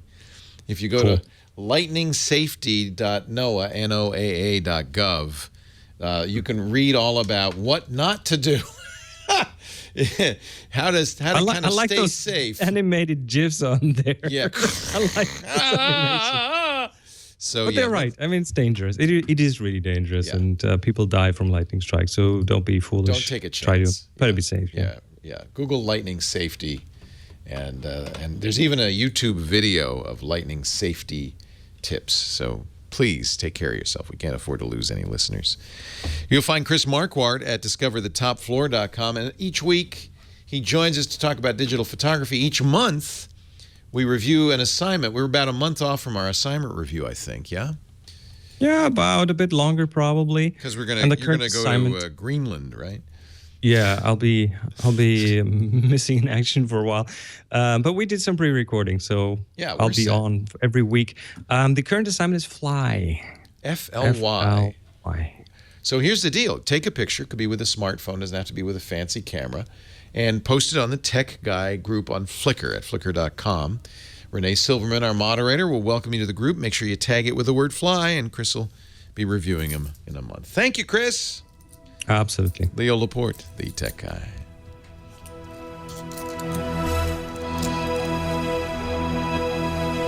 Yeah, that's a good subject. Now I want to. Problem is, we don't have lightning in Northern California. Very rare. The same here. I mean, and if it's usually combined with a lot of rain, so you end up being inside, and it's rarely that you have this view that you need without the rain being here, and get enough time for the lightning to approach, and it's difficult. There are certainly other places that are better for that. Yeah. But I'm now inspired. I want to go out and take some lightning pictures. So. Well, maybe you find someone with a Tesla coil. Find a Tesla coil. Oh, yeah, or just spark the batteries in my Tesla. Exactly. Doesn't it have a coil? Is a Tesla? It should have a coil on the roof. Something like that. Or in the frunk. Tesla coil in the frunk. Tesla coil. Thank you, Chris. Have a great week. We'll talk to you next week. Talk to you next Sunday. Take care. Bye. Our show today brought to you by the one thing that keeps me from losing my keys. And no, I'm not talking about Lisa, my lovely wife. I'm talking about the tracker. See what I've done here? I love this. The tracker is a little coin-sized doohickey, Bluetooth doohickey. That's the technical term. You attach to your keys or your remote control or your doggy or whatever you don't want to lose. You see, I've been very clever. I not only have attached it to my key ring, but I've attached my key ring to my man bag. So if I leave my keys lying around or I leave my man bag lying around, I can find it with the tracker. Here's how it works. It's Bluetooth LE, Bluetooth Low Energy. So it pairs to your phone, Android or iOS. You can find out more at thetrackr.com. If you lose your keys, you open up your phone and there's a map of where your keys were last seen. Nice. But it goes both ways. See, the tracker has a little button on it. You lose your phone, you press the button on your phone screams, even if it's silenced, and says, I'm here, come get me. The tracker is awesome. Now, this is Bluetooth LE. That means the battery inside lasts a year, but yes, it's replaceable. It's an anodized aluminum, very light, very tough, very durable. And you can put it on pets because you can even use, the tracker offers a waterproof cover, so it's even safe for pets. And they're so light that the pet's not going to mind. You know what they've got now at the tracker, which I love? They've got custom image printing. So we have, I like the tracker so much. I got a Twit tracker, and I got, here's my Leo Laporte tracker. Talk about ego. This is the only key finder with a selfie on it. They sent them to me. I would never have printed that, but I think that's kind of fun. You can get any custom image you want on your tracker. The other thing that they do that's really cool is they have the world's largest crowd GPS network. So there are 1.5 million trackers in the wild. There they are, dots all over the country. When you lose your keys and somebody else who's running the tracker walks by, ooh, this is so cool. Their tracker sits up, takes notice, and sends your tracker app a little ping saying, I found your keys. I know where your keys are. So you can always tell where your stuff is. Your keys, your belongings, your remote controls. Yeah, that's even good for remote controls because they have the Tracker Atlas that works with the Tracker Bluetooth device and other Bluetooth tracking devices with a customizable map of your house. So you could, honey, where's the remote control? I don't know. Ask the tracker. Oh, yeah, it's in the couch again. Easy peasy. The hardest thing to find will be the website. TheTrackr, thetracker.com. And if you use the offer code TechGuy, you will get 30% off your entire tracker order. What? Yes. So buy a bunch of them. Get 30% off. Thetracker.com. Promo code TechGuy. Your search is over. Leo Laporte, the Tech Guy. 8888. Ask Leo. That's the number. If you want to ask a question, make a comment, make a suggestion, website is techguylabs.com. Everything we say, all the links, everything, even more on the website. And so you don't have to write anything down. Just remember, techguylabs.com. No sign up, no fee. To Portland, Maine we go. Mike is on the line. Hi, Mike. Hey, Leo, I'm so glad you were able to take my call. Of course. You know, I follow your advice. You said an iPhone is right for you, so in February I got an iPhone. And I love it. Oh, good. No. I love it. And then you said, make sure you use the fingerprint lock and make sure that everything works well. And so I did that, and everything's great. And you said that if you're going to use it for recording, get an MV88 Shure microphone. And I got that, and I went to the Farnborough International Air Show, and I recorded great interviews for different podcasts. Nice. Perfect. Everything was wonderful. And the great thing to be able to do with your iPhone is to be able to put it across the room and use Siri. And when you go to bed at night, you can say, hey, Siri, turn on Do Not Disturb. And Siri always says, Do Not Disturb is on. And it's great. Very nice. Up until Monday, when I say, Siri, turn on Do Not Disturb, and she says, You'll need to unlock your iPhone to do that. Oh, yeah. Just out of the blue. No reason at all. That's what she decided. Well, it's in the settings. You can turn that off. The reason is people can still use Siri, if it's locked, to send text messages, reveal contact information. So it's a security hazard. But there's no setting to turn it off. I went to the Apple store, talked to a Genius. Genius couldn't figure it out. All their phones are saying the same thing. It worked just fine to turn on Do Not Disturb on and off until August 1st. Then on August I wonder 1st, if they did an update. And so I called Apple, and I get a message back from Apple that says being able to bypass the passcode to turn on Do Not Disturb was a mistake. It was a bug. And they've disabled it. Why would they do that? Well, what a great feature. So I see when I go to the Siri settings, access on lock screen, and there's a switch, an on-off switch. You're saying, let me try it. You're saying turning that off. It doesn't matter how you doesn't matter. As long as you have a passcode, if you say the magic words, I don't want to set up. Yeah, don't say them on the air. And I'm going to, let's see how I can do, because I want to try it. So I've just turned off my my iPad. Let me try this. I'm going to mute my mic briefly here. Turn on Do Not Disturb. Well, she didn't even respond at all. Hello? Hello, computer. Does she wake up for you? Yeah, because she says something, right? Yeah, she wakes up. It's no problem. I can still dial. She's not even listening to me anymore. I can check the weather. I can do anything other than turn on Do Not Disturb. Because when it says that, it says you'll need to unlock your iPhone for that. Well, my Siri's not even responding at all now, so I don't know what's going on. Yeah, well, there you go. You found a. It's not a bug. It's a feature. Well, they turned the feature off, and without even telling you that they were turning it off. Why would I guess it's a great and powerful Apple knowing better. That's right. Welcome to the world of Apple. That's a really good point, and I did not know that they did that. Must have been one of the updates. They just pushed out 9.3.3 or something. And they pushed out 9.3.4, but they did it before 9.3.4 came out. Yeah, and I'm sure that they pushed out, but it had nothing to do with the new iOS. I'm sure it was what they called a security update, and the security updates they're usually a little opaque about. They don't want to give bad guys any hints. So even if you drill down and read it, it may not have said disables Siri and lock screen, but that's really good to know. And the interesting thing is that a friend of mine who has the beta iOS 10 still works fine on that. Oh, that's why it's not working. I have iOS 10. Well, that doesn't mean anything. All that means is they haven't enabled that part yet. So I suspect that they will.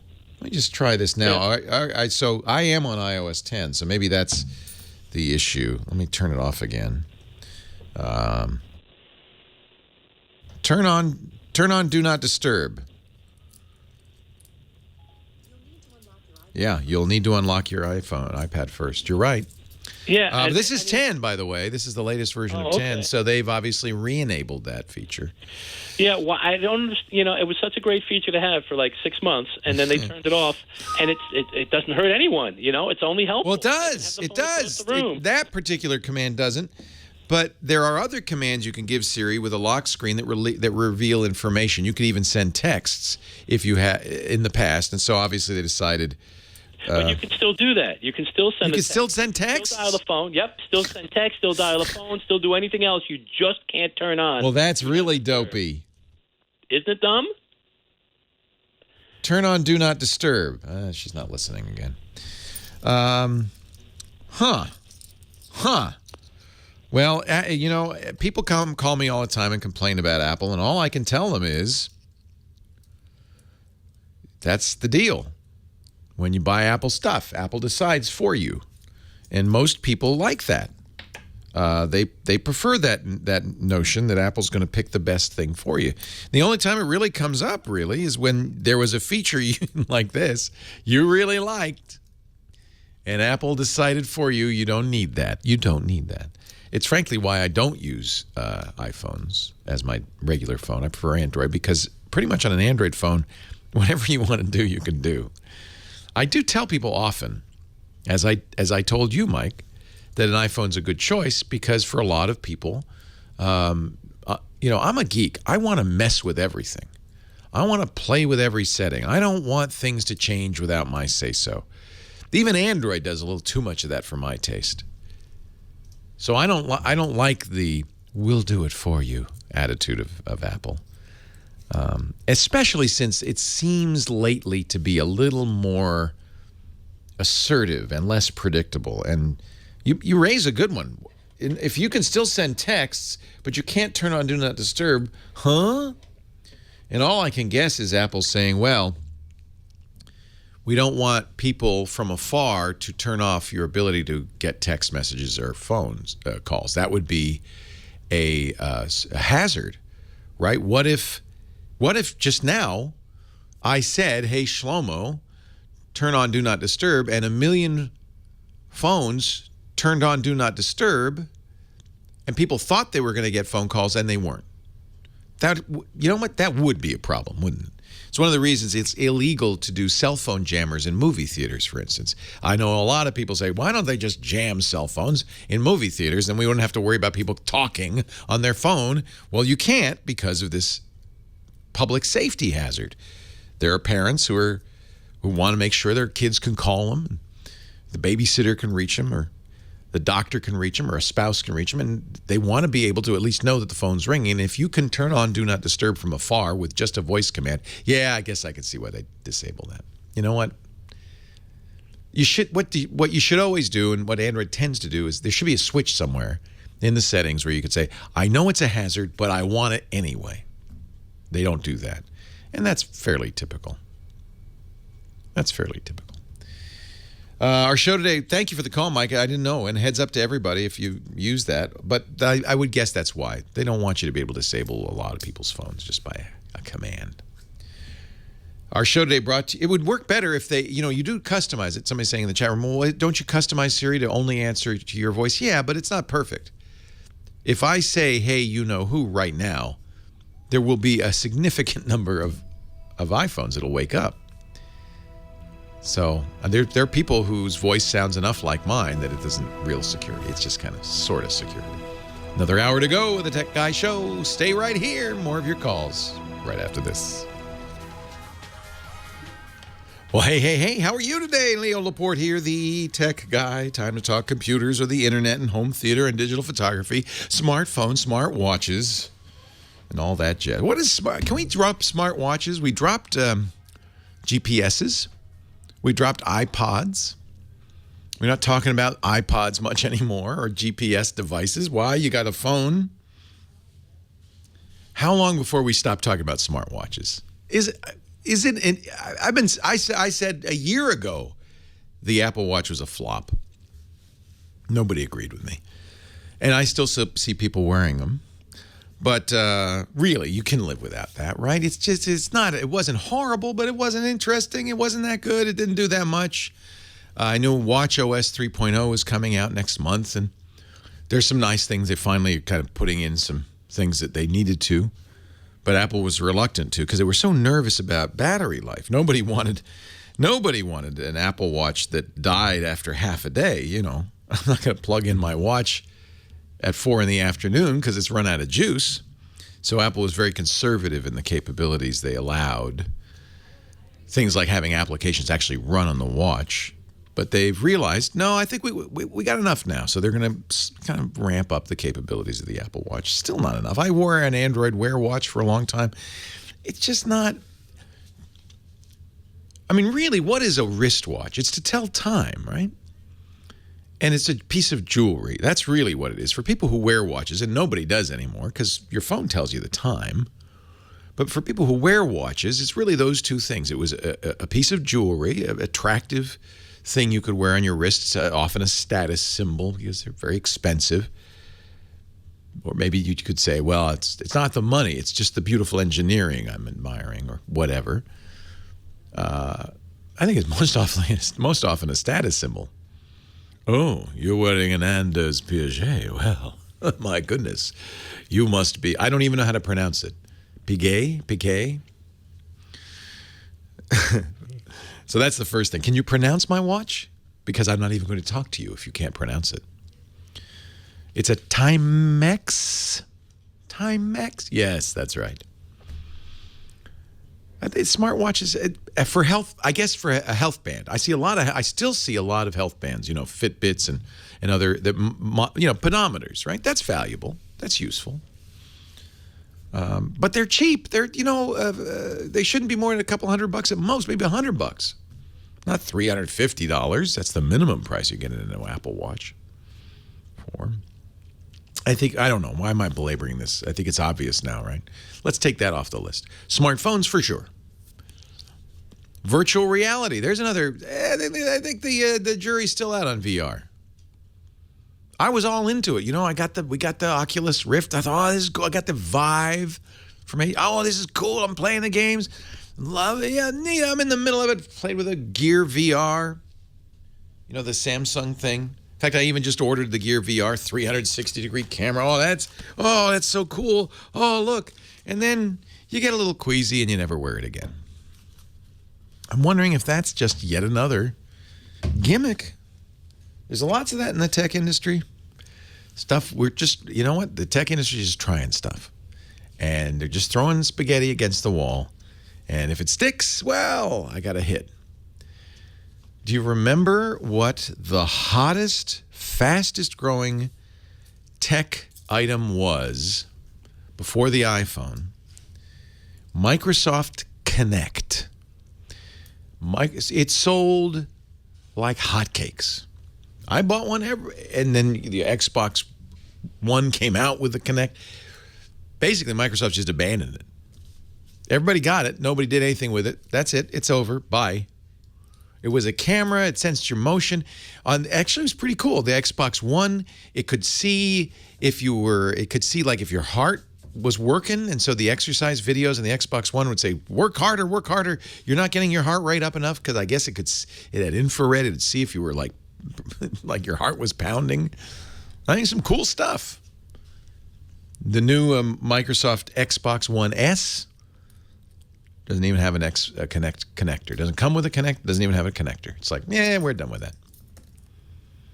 You can waste a lot of money in this industry. That's why you should listen to this show, because I will try to tell you if something's. Of course, I fell for the Kinect. I fell for VR. Maybe you shouldn't listen to this show. Maybe you should just not buy anything. You'd probably be saying, I have a friend who that's his MO. He's a tech writer who just hates everything. And you know what? That's not a bad way to be, because most of the time you're right.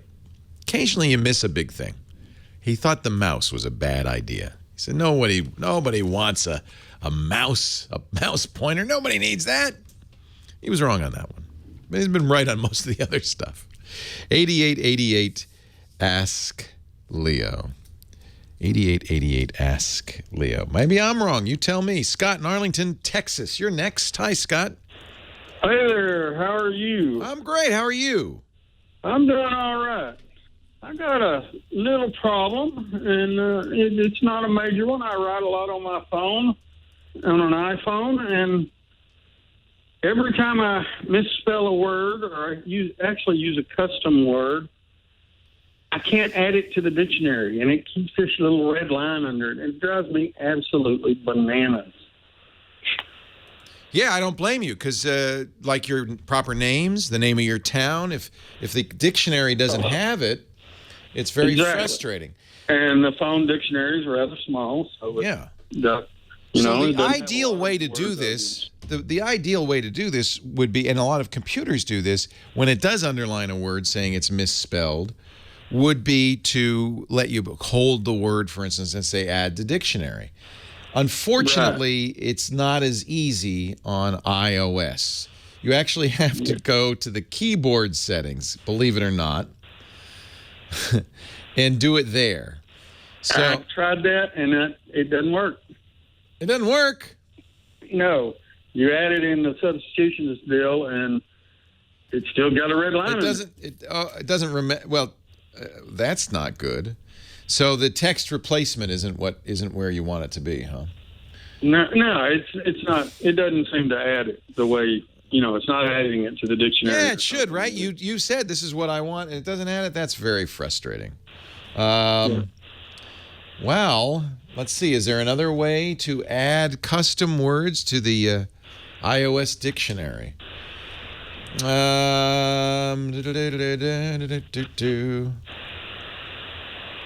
Oh, this is interesting. All right, I'm finding something kind of odd.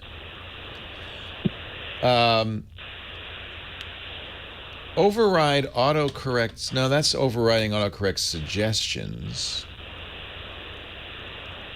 The bubble autocorrects things you've misspelled. So it will learn it. But it's kind of weird. So are you're using the Apple keyboard? The built-in keyboard? No, I'm using a Bluetooth keyboard. Okay, but when you type, do you see? I guess you wouldn't with the Bluetooth keyboard. So if you did the on-screen keyboard, it's going to make when you type something that Apple thinks is mistyped, it will have a correction. Right. You've seen that, right? It's got the three suggestion words. Yeah.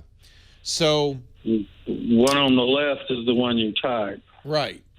So if you choose that, does that edit? Yeah. Add it to it? Yeah, you can say, this is correct, and then autocorrect will from now on say, oh, when he types that, keep it. All right? Okay, so I just guess I got to, at a certain point, go in through my text and just start using the Apple keyboard and adding it to it. It's kind of crazy. There seems like there should be a better way to do this. Yes. But, this is Apple's attitude. Very unique when they add something. Yeah. When they do something, they do it in their own way. But when you figure out how it works, it's actually a pretty simple way to do it. Yeah, that's the key, figuring out how it works. Leo Laporte, the tech guy.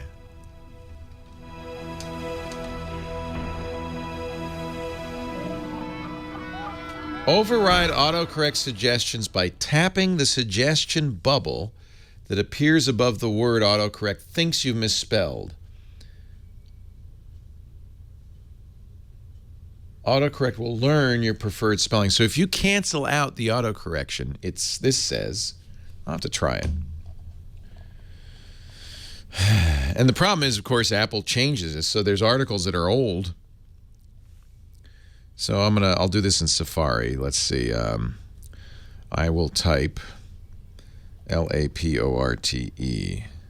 No, can't do that in Safari. Let's do it in Messages. There you go. Let's type my name, Laporte. Now it knows it.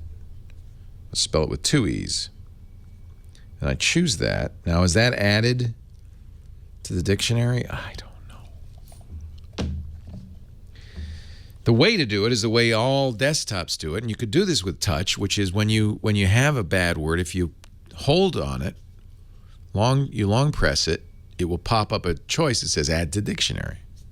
That would be the way to do it, right? Leo Laporte, the tech guy. 8888 ask Leo. This really should be easier to add custom words to the dictionary, but I guess part of the problem is when you're in a touch environment, it's a little more complicated, right? On a word processor, when you're using a desktop computer, the word processor says, I don't know this word, and it puts a squiggly underline under it, and everything does this now, which is awesome. It's really good for my daughter and her generation. She's 24. She can't spell worth a lick. She couldn't even spell lick. But she doesn't have to. Right? She uses a word processor, does a little squiggly underline. She right-clicks on the word if she wants to add it to the dictionary. It's easy. Or you can add it or ignore it. It's just kind of standard. The problem is you get in a touch environment, well, you can't right-click anymore. What would you do? But I think there's no reason why you shouldn't be able to long press on that underlined word or whatever on the correction and have a menu pop up that says, would you like to add this to the dictionary? That's how it should be done. And then you need it could be in the settings, a list of words you've added to the dictionary so you can correct them or subtract them or even type them in. I always have to add my name, my Laporte has to be added to the dictionary usually, and the town I live in, Petaluma, have to add that. There's just what? It's not spelled Petaluma? Petaluma? Oh, shouldn't have corrected that one, I guess. 8888 ask Leo, that's the phone number. Lee is in Escondido, California. I was just down your way. Hi, Lee. Beautiful weather. Beautiful weather today. I'm great. How are you? What can I do for you? I have a couple of things. I have the Samsung S7, and when you type in an unfamiliar word right above the keyboard, you have a little check mark. Yeah. If you push that check mark, that word's automatically remembered. Yeah. It's called Android. That's the solution. Yeah. Yeah. But the other thing I was calling you about, you were talking about the Walmart and Jet.com deal. Yeah, what do you think? $3 billion for Jet.com. Walmart's going to buy them. Yeah, I know. Did you hear what Amazon has done to put themselves way above the fray? They have leased 40 Boeing 767 cargo planes that they're going to use for their Prime Air. It's amazing, isn't it? They have their own Air Force. Yeah. Right. They have a picture of it on Fox Business, and it's got the Prime Air logo on the side, and then on the tail it's got the Amazon arrow.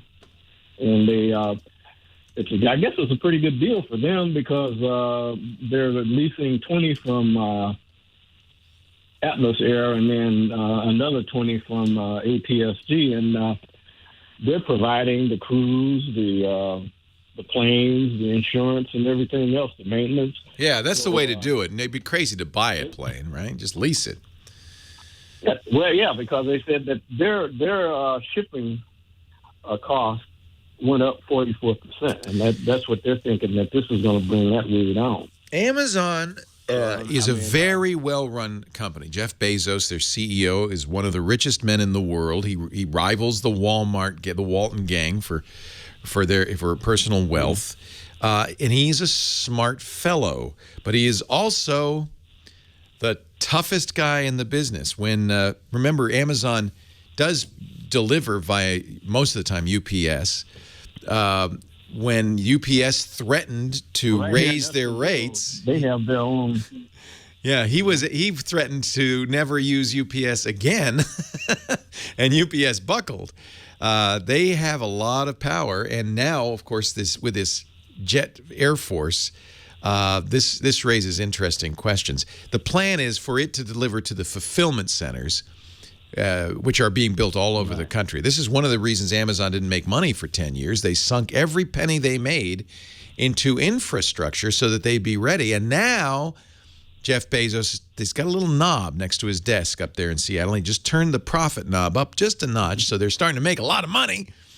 And but he can sink some of that profit into things like this jet air fleet. Isn't that amazing?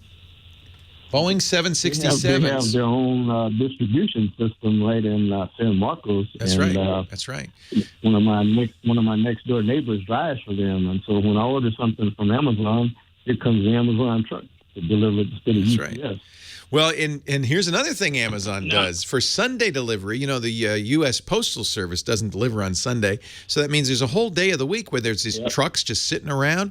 So Amazon hires the USPS postal workers on contract for the day and uses the trucks, and you'll see a delivery on Sunday from the Postal Service, but it's Amazon doing it. It's real. These guys are amazing. The only risk, of course, is as the company gets more and more dominant, it becomes harder and harder to compete with them. And Walmart's one of the few companies. Jet really didn't have a future. Jet.com. I mean, even when they started, I thought this is futile. We've seen this before. There's, for instance, the fellow who's, I think it was the same fellow who started Jet.com, started Diapers.com. The idea was, look, we'll just focus on diapers, and we'll sell diapers and that kind of thing, and we can maybe Mark Lohr, same guy. Maybe he did this in 2005. Maybe we can undercut Amazon and steal a little bit of their business. So what does Jeff Bezos do? Well, he cuts the price on diapers at Amazon.com to well below cost. Basically makes it impossible for Diapers.com to succeed, and then buys them. He also, for $500 million in 2010, they also got Soap.com. I don't know if you know. Same idea. They also got Zappos.com. Same idea. When you're at but as a user, now look, I love Amazon. I'm a Prime member. I buy everything first on, when I bought my new TV, where'd I go? Amazon. I don't even look anywhere else. But we should keep in mind that you want competition. You want local bookstores so that there's somewhere to go in town to get a book.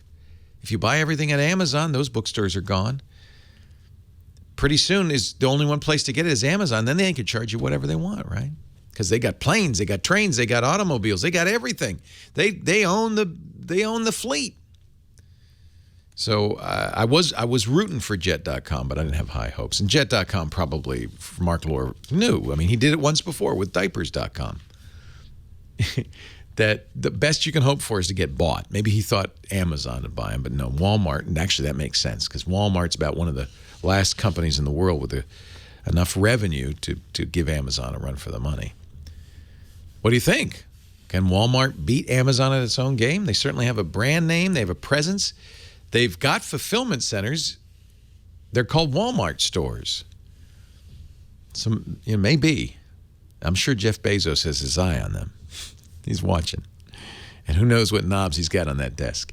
88. Hey, I appreciate the call. I forgot to mention that, Lee, and that's fascinating, isn't it? 40 cargo planes. There's no windows on them. You want a conspiracy theory? Look at the planes. There's no windows. What is in there? They're flying all over the place. They're just delivering Amazon stuff to the fulfillment centers. 8888 Ask Leo. Let's talk high tech. Leo Laporte, the tech guy. Don't forget our website, techguylabs.com. We put everything there. I'll put a link to the picture of the planes up there, too. techguylabs.com. Leo Laporte, the tech guy. 8888. Ask Leo. Michelle or Michele? I think it's Michele is in L.A. Is it Michele? No, it's Michelle. Michelle. 2 L's in Michelle, 1 L in Michele. I am the 1 L, Michelle. Actually, it's a registered trademark. Is it really? Are you the Michelle? I am the 1 L, Michelle. Wow, that's cool. You must sell something with your name on it. Yes, very shortly, probably, not just domestically, but perhaps internationally, people will know about my creative, which I've been told my creative brilliance. But what is it that you make, Michelle? Well, I normally would say this on nationally on your radio show, but I'm going to hold off. But I will keep you posted, all right? Oh, yeah. You don't want to give away your trade secrets. Not right now. No. Top secret. All right. But I have an ability to humor people across the board. Oh, good. Legal credentials, so it How can you? So you could trademark your name. You just apply to the patent office and say, "I want to trademark Michelle with 1 L." Well, first of all, it's the trademark office. Patent is for invention. Well, it's the same. It's USPTO. It's a US right. patent. It's under the I understand. It's a trademark. Yeah. Of USPTO. So if you want to do something, regardless of what it is, you can do it under. I'm giving legal advice on your show. You can do it under a logo, or you can do it under a word mark. Well, we have my podcast network is Twit. This Week in Tech. I have a trademark for Twit and a trademark for our logo, so nobody can steal that. And then along comes Twitter, and I'm so mad, but my trademark predates Twitter's. Unfortunately, everybody thinks I copied them. Anyway, everybody probably thinks you copied Michelle Obama. I mean, it's just the way it is. What kind of... Well, because I only have 1 L, I'm luckily... You're unique. Don't have that inference of copying anyone. Nice. So we can talk about it off the air another time if you wish. Yeah, I would. I want to hear all about it. But meanwhile, what can I do to help you? Okay. Yeah, so we're holding an hour and a half because I really need this advice. And it's about an SSL certificate. You spoke about it yesterday, about an extended SSL certificate. But because of my business as a new entrepreneur, I need to buy an SSL certificate, and there's so many different variables. Yeah, let me help you with this. So first of all, it's only makes any difference if you have a website. You're going to have a website, right? Yeah, of course. It's being developed. The store is up, and it's going to be... So the easiest way to do this, so you presumably have a web hosting company that's hosting your website? Yes, all of that is taken care of. Okay. So even if you get a certificate, they will have to install it. So I would talk to them. There's a free certificate authority that I strongly encourage. But again, this is something they're going to have to do on your behalf. It's called Let's Encrypt. And it was created to kind of encourage sites to be secure.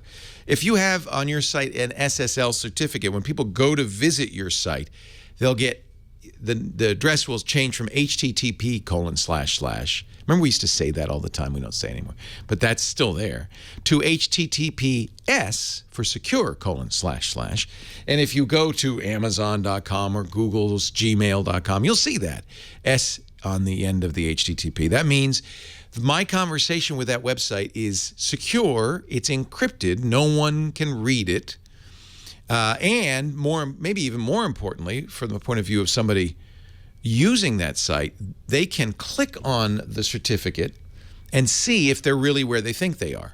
So when you go to Amazon.com and you see HTTPS, your browser will in some way indicate that that's secure, usually with a padlock. Depends on the browser you use, but it'll show it as being secure, usually with a locked padlock. If you click on the padlock, you can see the certificate.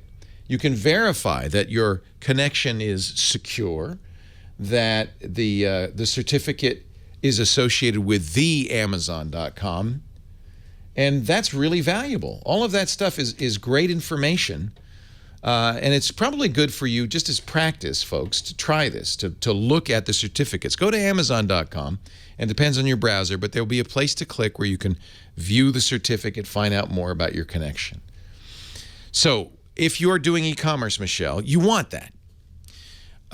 Let's Encrypt was created by a number of nonprofits to make it possible, because it's expensive to get a certificate, to make it possible for every site, even nonprofit sites, even sites that aren't making any money, even sites that aren't e-commerce sites, but just want to be secure, to make it possible for them to get a certificate. So what you need to do, though, is talk to your site host company and say, I need to get a certificate. I'd like to use Let's Encrypt, because they have to do the plumbing to make that work. Now, Let's Encrypt certificates are a little limited. They are not extended certs and so forth. If you need an extended cert or a wildcard cert, a cert that is more sophisticated, you'll have to pay for it. And there are a number of certificate authorities. I use, and I happen to like, they're not a sponsor, a company called DigiCert, DIGICERT. But a wildcard cert, for instance, would cost you several $100s a year. It's not inexpensive. Extended cert, even more expensive. So start with Let's Encrypt. Almost every site can use Let's Encrypt and should use at least Let's Encrypt. And then your webmasters or your hosting company will know if you need more than that. Talk to the company that's designing your site and say, can we use Let's Encrypt? And in all likelihood, if they're smart, unless they're trying to gouge you and get a little percentage of the action, they'll say, oh yeah, we can use Let's Encrypt. You want to do that? That's great. Let's do it. Let's have SSL. The advantage of SSL is that your users are more comfortable. Your site can't be spoofed. If you are doing e-commerce, you have to do that because you want to make sure you secure the credit card numbers people are using, things like that.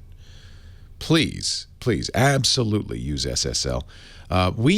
You're going to go and look at Tech Guy Labs and say, well, Leo, you say that, but your site is not secure. I know. We got to get around to securing Tech Guy Labs. Haven't done that yet. I will. Our podcast site, twit.tv, is SSL, and we used a DigiCert for that cert. There are all kinds of cert companies out there. There are some that are less good than others. I really like DigiCert, but I think for most of us, most sites, you can just use the free Let's Encrypt. And this is they have now. There's it takes a little more effort. The cert that they give you is not good for a year. It's only good for 3 months. You have to go back every 3 months. It's automated though, so it's not hard. And that's why you really need the cooperation of whoever's managing your website in conjunction with your hosting company. If you've got somebody managing your website, they'll know what to do. Ask them. Say, I want a cert. You don't do that yourself in general, Michelle. You're not doing your site yourself. You shouldn't do the cert yourself. Cert isn't actually really owned by you necessarily. It's assigned to that site. It's assigned to that domain name. And some hosting companies will do it for you. You should check the prices. If you're hosted at GoDaddy, for instance, you can get the site certificate from them. That might be a little easier because that's a little more automated, right? Good luck, Michelle, when you finally launch. Let us know what you're up to, what secret thing you are up to. I'll put links to Let's Encrypt and DigiCert, and you can put your comments too if you have a certificate authority you really like at our website, techguylabs.com. You can find every show there. This is episode 1312. They're all up there, hour by hour, question by question. Also audio and video later after the fact. So if you miss a show, you can go back and see it. Leo Laporte, the tech guy. Musical director Nathan Staten spinning the discs. The wonderful Kim Schaffer answering the phone. And you here listening, my life is complete. Welcome to the Tech Guy Show. Leo Laporte, the Tech Guy. One more segment to go. Let's talk to Sam in the beautiful state of North Carolina. Hi, Sam. Hey, Leo. First-time caller, long-time listener. Right on, Daddy-O. Got a two quick questions and a comment real quick. But I used to have Windows Home Server. Version 1 and 2. And I love the pool they had where you could add hard drives and increase your storage. Yeah. They killed it. Yeah. So I found a program, I don't know if you've ever heard of it or not, called Drive Bender. No. It actually will let you add hard drives, network attached storage, external hard drives, internal hard drives, and have it as NTFS. So if the drive dies, it actually has redundancy too. So if your drive dies, you can take the drive out, put another one in, it rebuilds itself, and you still have one drive, one large drive. They call this drive pooling, and it's a great idea. If you've ever used a RAID 5 device or a Drobo or something like that, you've seen this in action where you have multiple drives. There's redundancy. You can even lose a drive, or in some cases more, and just hot swap in a new drive. It rebuilds itself, and you've not lost any data. It's a brilliant idea. Right. Well, I've got that set up on my server. I've got 48 terabytes of hard drive space on my server, and I've got all of my TV shows, all my movies, which comes to my question. And I've got 2,500 movies and about 6,000 TV shows. With iTunes. You're ready for the desert island, aren't you? You are never going to run out of entertainment now. Well, our internet is not very good, and so that's a good reason to do it. You could stream locally. Yeah. Right. Well, I've got Apple TVs around the whole house in the network. And anyway, this is really great. I had not heard of Drive Bender, and it's cheap, $5 for a license, or free. It's actually free. Yeah, it's free. They ask for donations.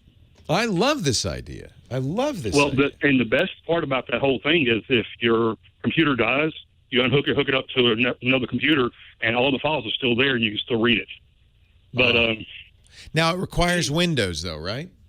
I think it requires Windows, and I think you can do it in Linux also. All right, I'll have to check it out because so there is, this is part of the reason this exists is because our file systems are so junky. They don't do this themselves, and there is on Linux and BSD. There's a file system. It's been around for a long time, created by Sun, called ZFS that does this. It's just the file system should just do this. There are other file systems like BTRFS that's starting to become more common on Linux. Does the same thing. Our file systems are antiquated. Apple is planning to move to a pooling file system called APFS in next year, and it's about time because their file system's 30 years old, HFS and HFS Plus, and doesn't do things that modern file systems should do, like drive pooling. So, but in the interim, at least here's a good suggestion. Thank you. Right. No, you're welcome. Well, here comes my question, though. I've got it all on iTunes. I'm actually using Plex and iTunes. But for some reason, iTunes will delete movies and TV shows randomly. And I got the folder, but the movie's going and it's not in iTunes. And I was wanting to find out, do you know if there's a limit on what iTunes can do? No, not theoretically. But iTunes is such a junky program that is Apple. I'm getting madder and madder at Apple. Can I just say this? They have let this program go downhill. It's terrible, and they need to rewrite it stat. I could go on. I mean, they haven't updated the Mac Mini in 4 years. They haven't updated the MacBook Pro 13-inch in 3 years. It's like all they want to do is make iPhones. Right. You can't blame them, but it leaves us in the lurch. Is the file still there? It's just not in the iTunes library, or is the file? No, the file is just. Oh, that's not okay. That's a bad bug. Even if I buy a movie or buy a TV show or buy a movie, once in a while, if I go to purchase items and see if there's anything new that I got, like if I order a TV series or whatever, it'll re-download shows that I know I've got on there that I've downloaded. It re-downloads because it's disappeared. The good thing is I've got a NAS set up with extra on top of my server that's backing up my file, so if anything does disappear, instead of having to sit there and re-rip it, redo the whole thing, I can pull it off the NAS and just back it back up. Is it, I'm wondering, so one reason this might happen, you're buying this from iTunes, so you have to use iTunes because it's got copy protection. One reason might be if the rights problem, if the company that made the TV show or the movie decides, we're not going to sell this through iTunes anymore, I wouldn't be surprised if iTunes reaches out and deletes it. Because they don't have a license to it anymore. But that's not right. And this is the problem with digital purchases. You don't really own it.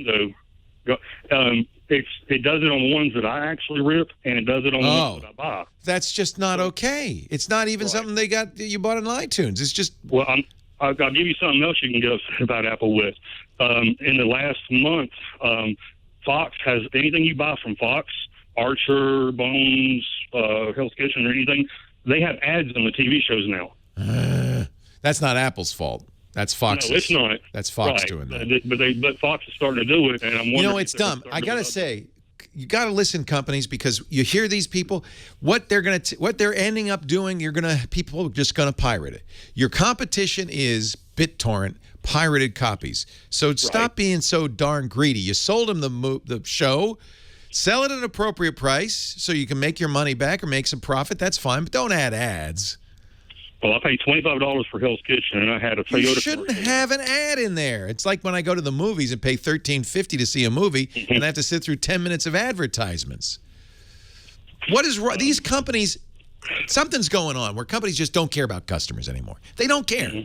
It's like, you know what? They're greedy. We're gonna squeeze them dry. We're gonna get every penny out of them. We're just gonna squeeze them. There's nothing more. Well, you know what? Customers revolt, and there are choices that don't make you any money. So start treating your customers with some respect. And Apple, please fix iTunes. I would say don't use iTunes, but obviously when you buy it from Apple because of the copy protection, you have to. Another wonderful, wonderful technology that probably is to blame for this. All it does is teach people to be pirates because it's more convenient. Once you learn how to be a pirate, it's great. You never have copy protection problems. Everything works. I hooked up my new TV last night. I was trying to watch the Olympics, and it kept saying you can't watch it because this is copy-protected material and you clearly do not own the rights to it. I said, I'm watching on my cable box connected to my new TV. What are you talking about? Finally, I swapped HDMI cables, and that fixed it. It was some dumb thing. But copy protection should not punish legitimate users. And that's the only people it punishes because the illegal users don't have it. Right. So I don't know what the answer. I've never heard of this. That's terrible. I hope you're making backups. I hope you're making it on my NAS. Yeah. I've actually got a 14 terabyte Western Digital NAS, my cloud NAS, that I'm backing it up to. We have to stand up as end users to these companies and say no more. Apple, fix iTunes. I did call Apple and talk to them and told them I went to feedback to let them know. I also contacted Fox and told them that I'm not going to buy no more of their TV shows. Good. If they continue to do that. Everybody needs to do that. Everybody needs to stand up and be counted because they're just going to do this. They're going to squeeze us until we say no more. Right. So, Sam, thank you for calling them. And, I know it's a pain and nothing's going to happen. But if everybody does, they're going to sit up and take notice. Right. Sam, I got to run. I thank you for the call. And I don't have a fix for you. That's terrible. And thanks for the tip, by the way. I'm going to try this bender. This is Drive Bender. What a great idea. It's from division-m.com. Division-m.com. Out of time. I can't believe it. We'll do this again next time.